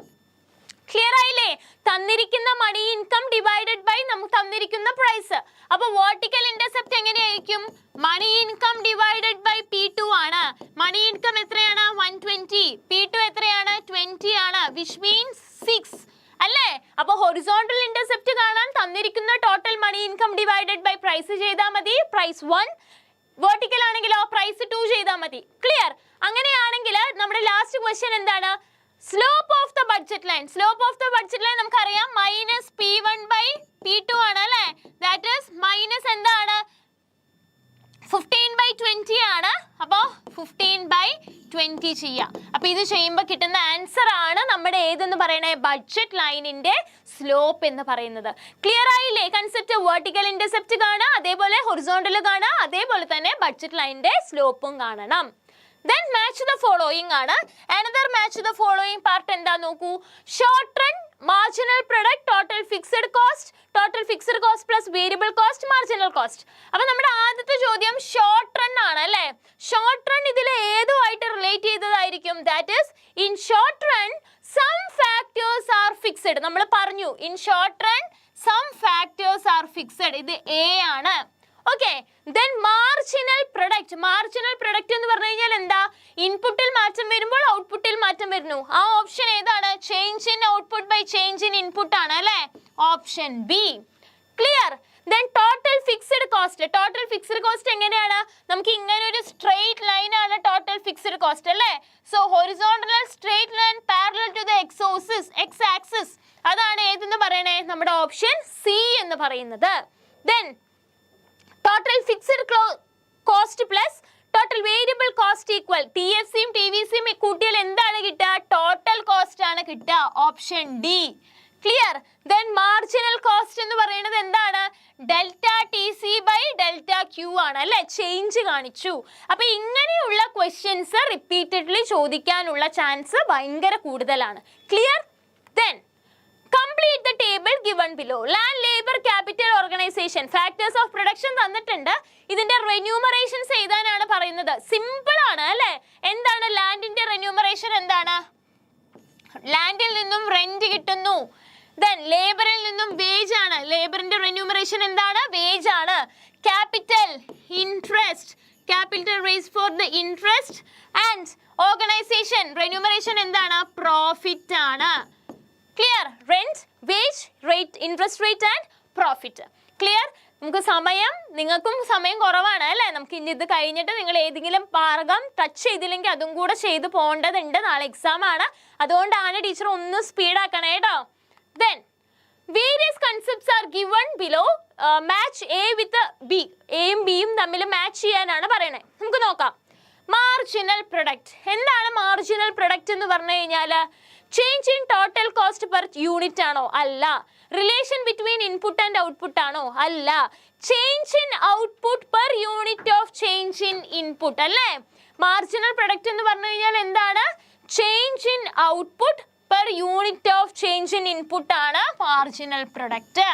ക്ലിയർ ആയില്ലേ? then what is short run production? ഇവിടെ some of the input are fixed ആയിരിക്കും അല്ലേ? അപ്പം നമ്മൾ ഇങ്ങനെ നോക്കുക. At least one factor remains fixed and cannot vary. അപ്പം ഇതാണ് നമ്മുടെ ഓപ്ഷൻ ബി എന്ന് പറയുന്നത്. Clear? then what is production function? Production function shows the relationship between input and output. അപ്പം ഇതാണ് നമ്മുടെ ഓപ്ഷൻ സി എന്ന് പറയുന്നത്. then what is marginal cost? Marginal cost എന്ന് പറഞ്ഞാൽ എന്താ? ചേഞ്ച് ഇൻ ടോട്ടൽ കോസ്റ്റ് ആണ് അല്ലേ? അപ്പൊ ഇവിടെ change in total cost per unit of change in output മുകളിലാണ്. That is this is option D. Final one ഏതാണ്? Average product. ടോട്ടൽ നമ്മുടെ പ്രൊഡക്റ്റിൽ നിന്നും വേരിയബിൾ മൈനസ് ചെയ്യുന്നതാണ്. This is what we called as average product. അപ്പൊ ഇങ്ങനെയുള്ള match the following ക്വസ്റ്റ്യൻസും വളരെ കൂടുതലാണ് ചാൻസ് കേട്ടോ ചോദിക്കാനായിട്ട്. അപ്പൊ എന്ത് ചെയ്യുക? അത്തരം ചോദ്യങ്ങൾ വരുമ്പോൾ നമുക്ക് അറിയുന്ന ഓപ്ഷൻസ് ഒക്കെ വേഗം ടിക്ക് ചെയ്ത് പോവുക. Then recognize the types of utility analysis from the following statement. The level of utility can be expressed in numbers. The level of utility can be expressed in rank. ഏതാണ് utility? നമ്പേഴ്സിൽ express ചെയ്യാൻ പറ്റുന്നതാണ് cardinal utility അല്ലേ? നമ്പേഴ്സിൽ നമുക്ക് express ചെയ്യാൻ പറ്റും. നമ്പേഴ്സിൽ express ചെയ്യാൻ പറ്റാതെ rank ചെയ്യുന്നത് ഏതാണ്? ഓർഡിനൽ യൂട്ടിലിറ്റി, ബ്യൂട്ടി ഒക്കെയാണ് നമ്മൾ അതിന്റെ എക്സാമ്പിൾ പറയുന്നത് അല്ലേ? ഹൈറ്റ്, വെയിറ്റ്, ഏജ് ഒക്കെ കാർഡിനൽ യൂട്ടിലിറ്റി ആണ്. ബ്യൂട്ടി ഒക്കെ ഏതാണ്? That is in the ordinal part. ഇവിടെ നമുക്ക് റാങ്ക് ചെയ്യാനേ പറ്റുള്ളൂ. ഫസ്റ്റ്, സെക്കൻഡ്, തേർഡ് എന്ന് പറഞ്ഞാൽ നമുക്ക് റാങ്ക് ചെയ്ത് പോവാനാണ് പറ്റുള്ളൂ. Clear? Classify the following into consumption good and capital good. Consumption goodും capital goodും ഏതാണ്? Consumption good എന്ന് പറഞ്ഞാൽ ready to consume. Capital good future യൂസിലേക്ക് നമ്മൾ ചെയ്യുന്നത് അല്ലേ? ഫുഡ് എന്താണ്? Food is a consumption good ആണ്. ഫുഡ് എന്താണ്? ഒരു കൺസംഷൻ ഗുഡ് ആണ്. ഇംപ്ലിമെന്റ്സ് എന്താണ്? ഒരു ക്യാപിറ്റൽ ഗുഡ് ആണ് അല്ലെ? നമുക്കത് ഭാവിയിലേക്ക് യൂസ് ചെയ്യാനായിട്ട് പറ്റും. മെഷീൻസ് എന്താണ്? എഗെയിൻ ക്യാപിറ്റൽ ഗുഡ് ആണ്. അതും നമുക്ക് ഭാവിയിലേക്ക് യൂസ് ചെയ്യാനായിട്ട് പറ്റും. ദെൻ ക്ലോത്തിങ് ഭാവിയിലേക്ക് നമ്മൾ യൂസ് ചെയ്യണ്ടോ? ഇല്ല. It is A consumption good. Consumption good എന്ന് പറഞ്ഞു കഴിഞ്ഞാൽ നമ്മുടെ എല്ലാ ആഗ്രഹങ്ങളും നിറവേറ്റുന്ന goods. Okay, the goods that satisfy the want of the consumer, അതിനെയാണ് നമ്മൾ കൺസംഷൻ ഗുഡ് എന്ന് പറയുന്നത്. അപ്പൊ അത്ര ആലോചിച്ചാൽ മതി, നമ്മുടെ ആഗ്രഹങ്ങൾ സാധിച്ചു തരുന്ന ഗുഡ്സ്. അപ്പൊ അതിലാണ് ക്ലോത്തും ഫുഡും ഒക്കെ വരുന്നത്. അതുകൊണ്ടാണ് അതിനെ നമ്മൾ കൺസംഷൻ ഗുഡ് എന്ന് പറയുന്നത്. ക്ലിയർ ആയില്ലേ? Then write any two reasons for the rightward shift in demand. ഇതാണ് നമ്മുടെ ഡിമാൻഡ് കർവ് അല്ലേ? ഇതാണ് നമ്മുടെ ഡിമാൻഡ് കർവ്. ഇത് നമ്മുടെ സപ്ലൈ കർവ് ആണ്. ഡിമാൻഡ് കർവ് റൈറ്റിലേക്ക് ഷിഫ്റ്റ് ആവാനുള്ള രണ്ട് കാരണങ്ങൾ പറയാനാണ് പറയണേ. എന്തൊക്കെയായിരിക്കും? Taste and preference of the consumer, income of the consumer അല്ലെ? ഇതെല്ലാം എന്തിൽ വരും? ഡിമാൻഡ് റൈറ്റിലേക്ക് ഷിഫ്റ്റ് ആവാനുള്ള കാര്യം വരും. Price of the substitute good അല്ലെ? ഇതിന്റെ കൂടെ ഏതെങ്കിലും ഗുഡ് ഉണ്ടെങ്കിൽ അതിന്റെ പ്രൈസും നമ്മുടെ ഡിമാൻഡിനെ എഫക്ട് ചെയ്യുന്നുണ്ട്. അപ്പൊ ഇത്രയും കാര്യങ്ങളൊക്കെയാണ് നമ്മൾ എന്തിൽ വരുന്നത്? ഡിമാൻഡ് ഷിഫ്റ്റ് ചെയ്യാനായിട്ട് വരുന്നത്. ടീച്ചർ അപ്പളേ പറഞ്ഞു തന്നു അല്ലേ? അപ്പൊ ആ കാര്യങ്ങളൊക്കെ ഒന്ന് നോക്കാം. Explain market equilibrium. Describe how supply and demand determines equilibrium price and quantity in a competitive market. What is market equilibrium? Market equilibrium is the condition where market demanded equals market supply. Market demand market supply equal ആവുന്നതിനെയാണ് നമ്മൾ എന്തെന്ന് പറയണേ? Market equilibrium എന്ന് പറയുന്നത്.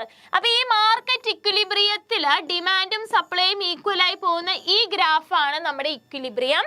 ഇവിടെ നമ്മൾ ഈ ഇട്ട് equilibrium കാണിക്കുക. ഇത് സപ്ലൈ കർവ് ആണ്, ഇത് ഡിമാൻഡ് ആണ്, ഇത് പ്രൈസ് ആണ്, ഇത് ക്വാണ്ടിറ്റി ആണ്. ഇത്രയൊക്കെ ചെയ്ത് കഴിഞ്ഞാൽ നമുക്ക് എത്ര മാർക്ക് കിട്ടും? ഇതൊരു 4 മാർക്സിന്റെ ഒക്കെ ക്വസ്റ്റ്യൻ ആയിരിക്കും. ഈ ഗ്രാഫ് വരയ്ക്കുക, ഈ ഇക്വേഷൻ ചെയ്ത് ചെറിയൊരു എക്സ്പ്ലനേഷൻ കൊടുക്കുക. ഇത്രയേ ഉള്ളൂ കാര്യങ്ങൾ. Fine.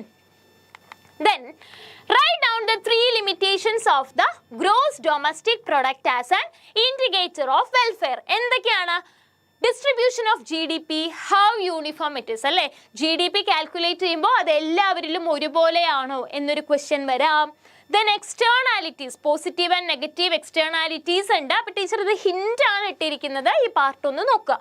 Then non monetary exchanges, black money market പോലുള്ള പ്രശ്നങ്ങളൊക്കെ വരാനുള്ള ചാൻസ് ഉണ്ട്. അപ്പൊ അത്രയും കാര്യങ്ങളാണ് GDP മെഷർ ചെയ്യുമ്പോൾ നമ്മൾ ശ്രദ്ധിക്കേണ്ടത്. ഓക്കെ, അപ്പൊ ഈ 3 ഹിന്റ് ആണ് ടീച്ചർ തന്നെ. ഇതിന്റെ നോട്ട്സ് നമ്മുടെ കയ്യിലുണ്ടല്ലോ. അപ്പൊ ജസ്റ്റ് ആ പാർട്ട് ഒന്ന് നോക്കുക കേട്ടോ. Complete the table. Table complete ചെയ്യാനാണ് പറയുന്നത്. ടീച്ചർ ടേബിൾ കംപ്ലീറ്റ് ചെയ്തത് ഇവിടെ കൊടുത്തിട്ടുണ്ട്. അപ്പൊ ഇതിൽ ഇക്വേഷൻ ജസ്റ്റ് ചെയ്ത് കാണിച്ചു തരാം. എങ്ങനെയാണ് ഇക്വേഷൻ? ഇവിടെ TC ആണ് അല്ലെ? നമുക്കറിയാം TC എന്ന് പറയുന്നത് എന്താണ്? TFC പ്ലസ് TVC ആണ്. അപ്പൊ TC 10 എന്ന് തന്നിട്ടുണ്ട്. TFC 10 ആണെങ്കിൽ ഇവിടെ എന്തായിരിക്കും? ഇവിടെ ഒന്നും ഉണ്ടാവില്ല അല്ലെ? Then TC 18 ആണ്. ഇവിടെ 10 ഉണ്ടെങ്കിൽ TVC എത്രയാണ്? 8 ആണ് അല്ലെ? ഇവിടെ 10 ഉണ്ട്, 24 ഉണ്ട്. അപ്പൊ 24 മൈനസ് 10 എത്രയാണ്? 14 ആണ്. ഇങ്ങനെ വേണം ടി വി സി കാണാൻ. ഫൈൻ. പിന്നെ എ വി സി എങ്ങനെയാണ് കാണുക? എ വി സി കാണാൻ T V C divided by Q ചെയ്താൽ മതി അല്ലേ? ടി വി സിയിൽ നിന്നും ക്യൂ ഔട്ട്പുട്ട് മൈനസ് ചെയ്താൽ നമുക്ക് എ വി സി കിട്ടും. ദെൻ എസ് എം സി എങ്ങനെ കാണും? നമുക്ക് തന്നിട്ടുള്ള ടോട്ടൽ കോസ്റ്റിനെ മുകളിലേക്ക് എന്ത് ചെയ്ത് കൊടുക്കണം? മൈനസ് ചെയ്യണം. ഇപ്പൊ ഇത് മൈനസ് ചെയ്യുമ്പോൾ ഇവിടെ 8 കിട്ടും. ഇത് മൈനസ് ചെയ്ത് കൊടുക്കുക. അപ്പൊ അങ്ങനെ കൊടുക്കുന്നതാണ് ടീച്ചർ ഇവിടെ എന്ത് ചെയ്തിരിക്കുന്നത്? ഗ്രാഫിക്കലി ഇട്ട് തന്നിരിക്കുന്നത്. അപ്പൊ ഇത് ജസ്റ്റ് ഒന്ന് നിങ്ങൾ ചെയ്ത് നോക്കുക. ഓക്കെ, ജസ്റ്റ് ഒരു ക്വിക്ക് റിവിഷൻ ആയിട്ട് ചെയ്ത് നോക്കിയിട്ട് ആൻസർ ശരിയാണോ എന്ന് ജസ്റ്റ് ഒന്ന് നോക്കുക കേട്ടോ. Then list out the 3 ways in which an economy makes economic relation with the other economy. നമ്മൾ ഇന്നലെ ഈ പാർട്ട് ഡീറ്റെയിൽ ആയിട്ട് ഡിസ്കസ് ചെയ്തു അല്ലേ? ഒരു ഇക്കോണമി വേറൊരു ഇക്കോണമിയുമായിട്ട് റിലേഷൻ നടത്തുന്നതിനെ 3 രീതികളുണ്ട്. എന്തൊക്കെ മാർക്കറ്റാണ്? ഔട്ട്പുട്ട് മാർക്കറ്റ് വരും, ഫിനാൻഷ്യൽ മാർക്കറ്റ് വരും, അതേപോലെ തന്നെ ലേബർ മാർക്കറ്റ് വരും. Output market, financial market and labour market. അപ്പോൾ ഔട്ട്പുട്ട് മാർക്കറ്റ് എന്ന് പറഞ്ഞു കഴിഞ്ഞാൽ എന്താ? We can give goods and services each other. അതാണ് ഔട്ട്പുട്ട് മാർക്കറ്റ്. ഫിനാൻഷ്യൽ മാർക്കറ്റ് എന്താണ്? ഫിനാൻഷ്യൽ അസറ്റ് ഒക്കെ നമുക്ക് ഈ രാജ്യത്തും പുറം രാജ്യങ്ങളും തമ്മിൽ എക്സ്ചേഞ്ച് ചെയ്യാനായിട്ട് പറ്റും. എന്താണ് ഒരു ലേബർ മാർക്കറ്റ്? ലേബർ മാർക്കറ്റ് എന്ന് പറഞ്ഞാൽ we can free movement of the labours from a country to another country അല്ലേ? ഒരു രാജ്യത്തിലെ ലേബേഴ്സ് ഒരു സ്ഥലത്തു നിന്നും വേറൊരു രാജ്യത്തിലേക്ക് നമുക്ക് ഫ്രീ ആയിട്ട് മൂവ് ചെയ്യാൻ പറ്റും. ഇത് ഓപ്പൺ മാർക്കറ്റ്, ഓപ്പൺ ഇക്കോണമിക് മാർക്കറ്റിന്റെ എക്സാമ്പിൾസ് ആണ് അല്ലേ? ഒരു ഓപ്പൺ ഇക്കോണമി ഉണ്ടെങ്കിൽ ഈ 3 കാര്യങ്ങൾ വേണം. ഇത് ഷുവർ ക്വസ്റ്റ്യൻ ആണ്. ഇന്നലെ ടീച്ചർ ഇത് ഡീറ്റെയിൽ ആയിട്ട് പറഞ്ഞിട്ടുണ്ട്. അപ്പൊ ഇത് എന്തായാലും ഈ പാർട്ട് ഒന്ന് നോക്കിയിട്ട് പോവാ. ഒരു 5 മാർക്സിനൊക്കെ പ്രതീക്ഷിക്കാൻ പറ്റുന്ന ഒരു ക്വസ്റ്റ്യൻ ആണ് കേട്ടോ ഇത്. ഫൈൻ. ദെൻ എന്താണ്? ഒരു ബഡ്ജറ്റ് ലൈൻ തന്നിട്ടുണ്ട്. കുറച്ച് ക്വസ്റ്റ്യൻസ് ആണ്. Write the equation of A budget line. Budget ലൈനിന്റെ ഇക്വേഷൻ എഴുതാനാണ് പറഞ്ഞത്. ടീച്ചർ അപ്പളേ പറഞ്ഞു തന്നു. What is the equation of budget line? P1x1 plus P2x2 equal to M. ഇതാണ് നമ്മുടെ budget line. Then describe the optimal choice of the consumer with the help of the diagram. Optimal choice of the consumer എന്ന് പറഞ്ഞു കഴിഞ്ഞാൽ എന്താണ്? Consumers equilibrium ആണ് ചോദിക്കുന്നത് അല്ലേ? ഒരു കൺസ്യൂമർ എപ്പോഴാണ് ഇക്വിലിബ്രിയത്തിലാവുന്നത്? ദാറ്റ് ഈസ് ഇൻഡിഫറൻസ് കർവും അതേപോലെ തന്നെ നമ്മുടെ ബഡ്ജറ്റ് ലൈനും, ഇൻഡിഫറൻസ് കർവും ബഡ്ജറ്റ് ലൈനും കൂട്ടിമുട്ടുമ്പോഴാണ് ഒരു കൺസ്യൂമർ ഇക്വിലിബ്രിയത്തിലാവുന്നത്. അപ്പൊ ഈ ഒരു പോയിന്റിലാണ് എന്ത് സംഭവിക്കുന്നത്?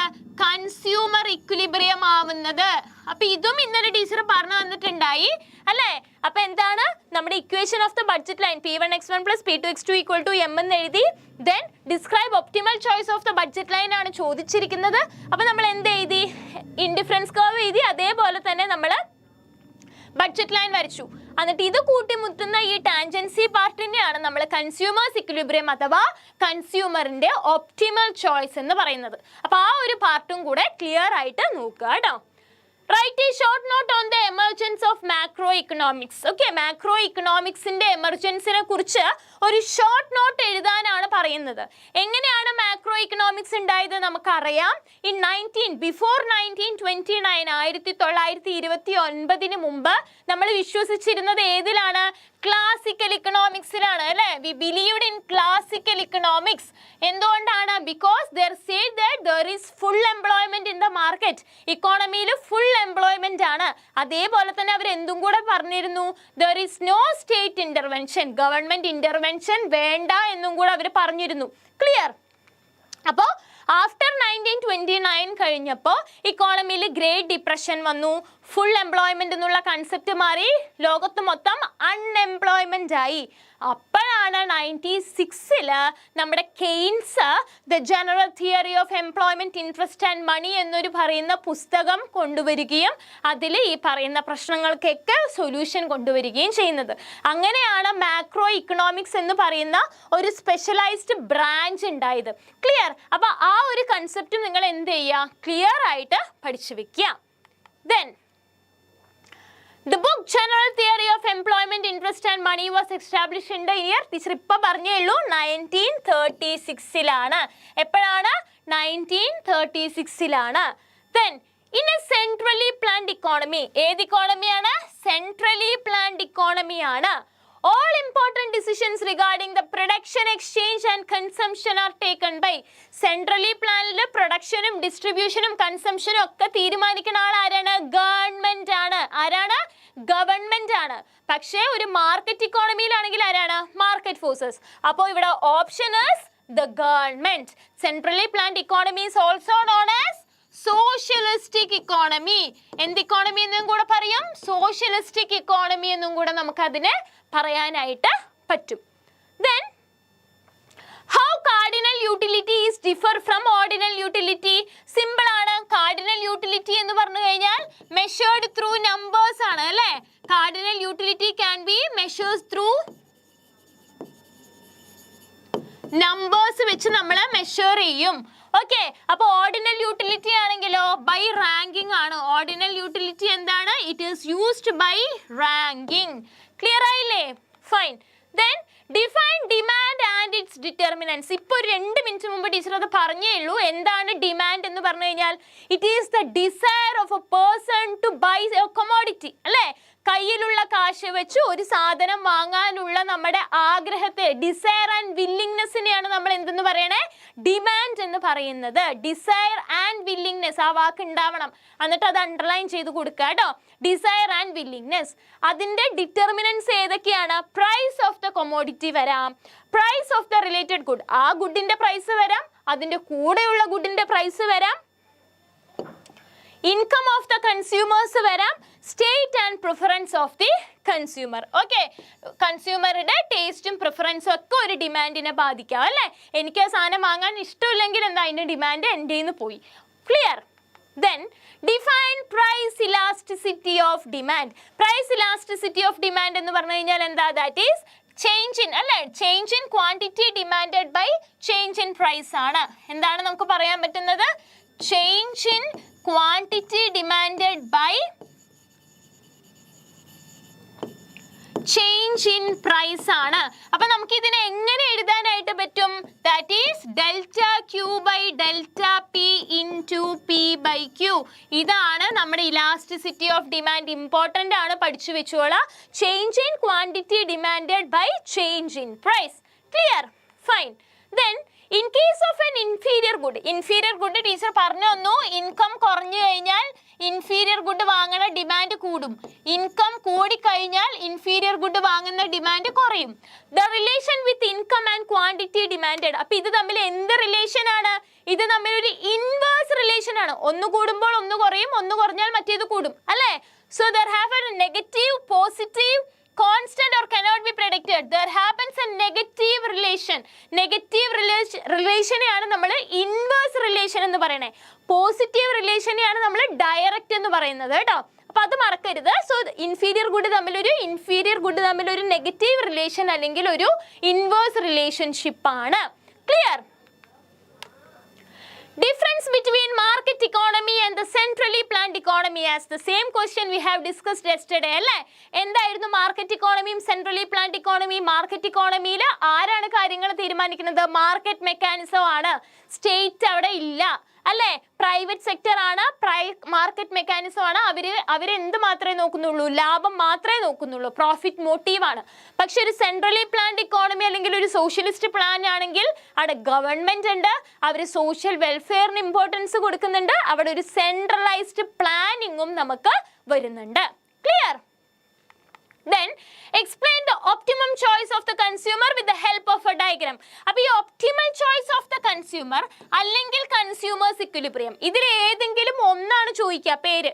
രണ്ടും കൂടെ തരില്ല, പക്ഷെ ആൻസർ രണ്ടും സെയിം ആണ്. അപ്പോൾ അത് തെറ്റരുത്. ടീച്ചർ മുമ്പ് വരച്ചു തന്നു. എങ്ങനെയാണ് അത് വരയ്ക്കുക? ആദ്യം നമ്മൾ ഇൻഡിഫറൻസ് കർവ് വരച്ചു. ഇൻഡിഫറൻസ് കർവിനോട് ടാൻജന്റ് ആയിട്ട് ഒരു ബഡ്ജറ്റ് ലൈൻ വരച്ചു. ഇത് കൂട്ടിമുട്ടുന്ന ഒരു ടാൻജൻസി പോയിന്റ് ഉണ്ടാവും. അതാണ് കൺസ്യൂമേഴ്സ് ഇക്വിലിബ്രിയം എന്ന് പറയുന്നത്.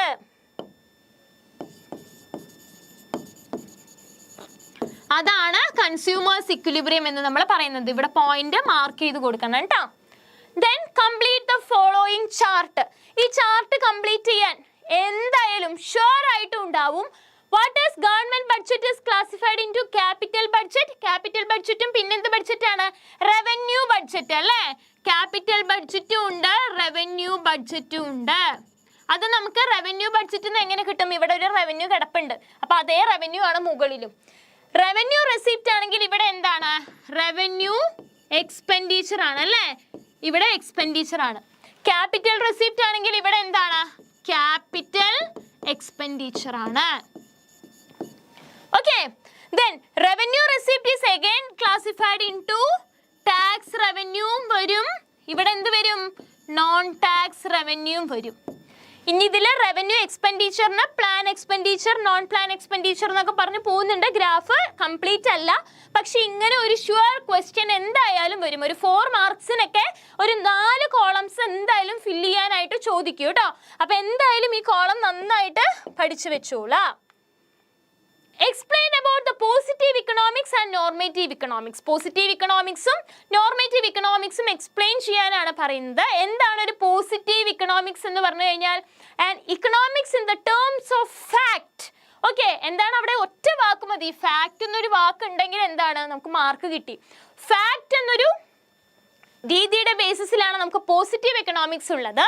പക്ഷെ നോർമേറ്റീവ് എക്കണോമിക്സ് എന്തിന്റെ ബേസിലാണ്? Value judgement. എന്തിന്റെ ബേസിസിലാണ് കിടക്കുക?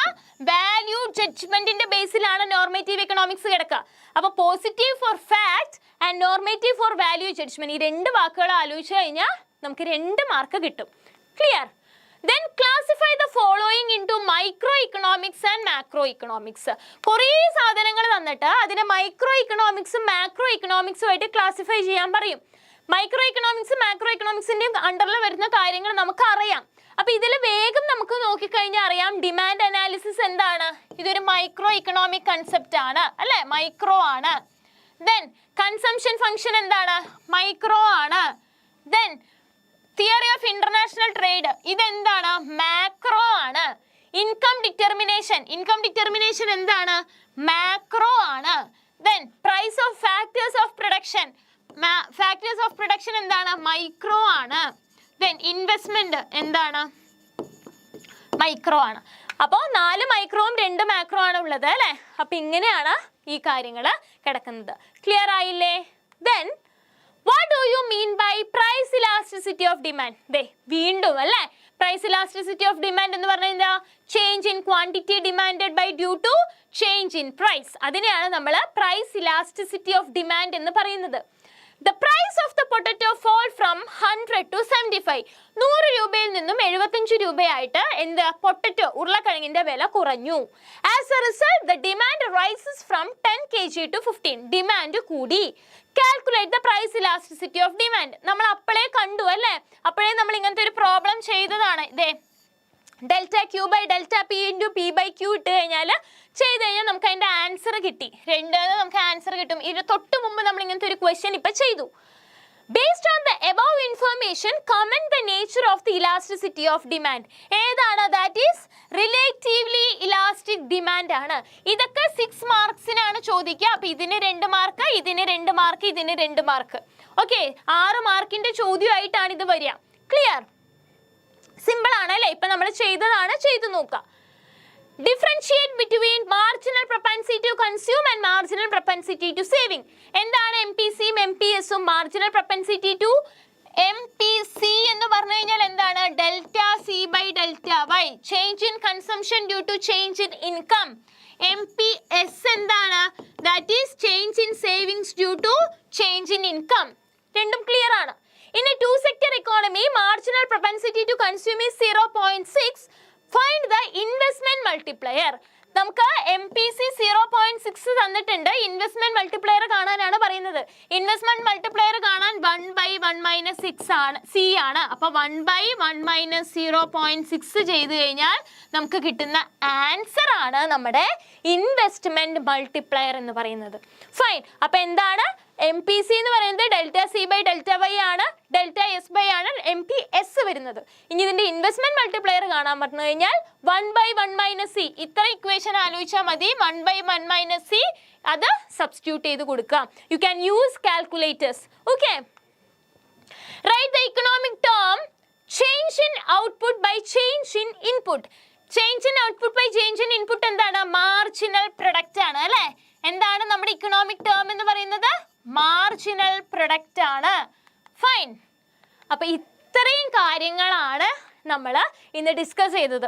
ഒരു 82 ക്വസ്റ്റ്യൻസ് ആണ് നമ്മൾ ഇന്ന് ടോട്ടൽ ഡിസ്കസ് ചെയ്ത് പോയിട്ടുള്ളത്. Hope it will helps you. Okay, നിങ്ങൾ ഏതെങ്കിലും ഏരിയ ടച്ച് ചെയ്തിട്ടില്ല എന്ന് തോന്നുന്നുണ്ട്, അല്ലെങ്കിൽ ആൻസർ ചെയ്യാൻ പറ്റിയില്ല എന്ന് തോന്നുന്നുണ്ടെങ്കിൽ ഉടനെ തന്നെ എന്ത് ചെയ്യുക, ആ ഏരിയ കുറച്ച് നേരം ഇരുന്ന് നോക്കാം. ഫൈൻ. അപ്പോൾ നാളെ എല്ലാവരുടെയും എക്സാം ആണ്.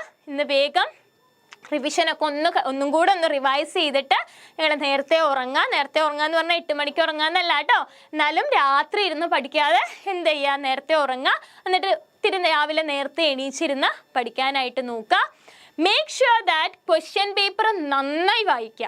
എന്തായാലും നമ്മൾ പഠിച്ച ക്വസ്റ്റ്യൻസ് തന്നെയാണ് എന്തിലുണ്ടാവുള്ളൂ, നമ്മുടെ ക്വസ്റ്റ്യൻ പേപ്പറിൽ ഉണ്ടാവുള്ളൂ. ചിലപ്പോൾ അത് ട്വിസ്റ്റിംഗ് ആയിട്ട് ചോദിക്കും. അപ്പോൾ അത് നമ്മൾ കണ്ടുപിടിക്കാനുള്ള ഒരു ഐഡിയ മാത്രം നമ്മൾ ചെയ്താൽ മതി. ഓക്കെ, നമ്മുടെ cool off time 15 minutes teacher ഇന്നലെ പറഞ്ഞ പോലെ പ്രൊഡക്റ്റീവായിട്ട് യൂസ് ചെയ്യുക. മാർജിൻ ഇടുമ്പോൾ, മാർജിൻ്റെ ഇപ്പുറത്തെ നമ്പേഴ്സ് എഴുതുമ്പോൾ ഭയങ്കര ശ്രദ്ധിച്ച നമ്പർ എഴുതുക. ഓക്കെ, ടൈ ചെയ്യുമ്പോൾ അതേപോലെ പേപ്പർ കെട്ടുമ്പോൾ എന്ത് ചെയ്യുക, അറ്റത്ത് പോയി കെട്ടരുത്, കുറച്ച് ഇപ്പുറത്തായിട്ട് വിട്ടിട്ട് പേപ്പർ കിട്ടുക. നമ്മൾ എക്കണോമിക്സിനൊക്കെ നമ്മൾ അഡീഷണൽ ഷീറ്റ് ഒരുപാട് വാങ്ങും അല്ലേ, അപ്പോൾ ഒബ്വിയസ്ലി എന്ത് സംഭവിക്കും, അത് വിട്ടു പോകാനുള്ള ചാൻസ് ഉണ്ടാവും. ഹോൾ ടിക്കറ്റ് നമ്പറൊക്കെ കറക്റ്റായിട്ട് എഴുതുക. ഫൈൻ. അപ്പോൾ എല്ലാവർക്കും നല്ലൊരു എക്സാം ആയിരിക്കും നാളെ. നിങ്ങൾക്ക് എല്ലാ കൺസെപ്റ്റും അറിയണ കൺസെപ്റ്റുകൾ തന്നെ ആയിരിക്കും. So don't worry, all the best and make sure നല്ല മാർക്ക് കിട്ടുന്ന ഉറപ്പ് വരുത്തിക്കൊണ്ട് തന്നെ നമ്മൾ ആൻസർ ഷീറ്റ് കംപ്ലീറ്റ് ചെയ്ത് കൊടുക്കുക. Okay, so thank you.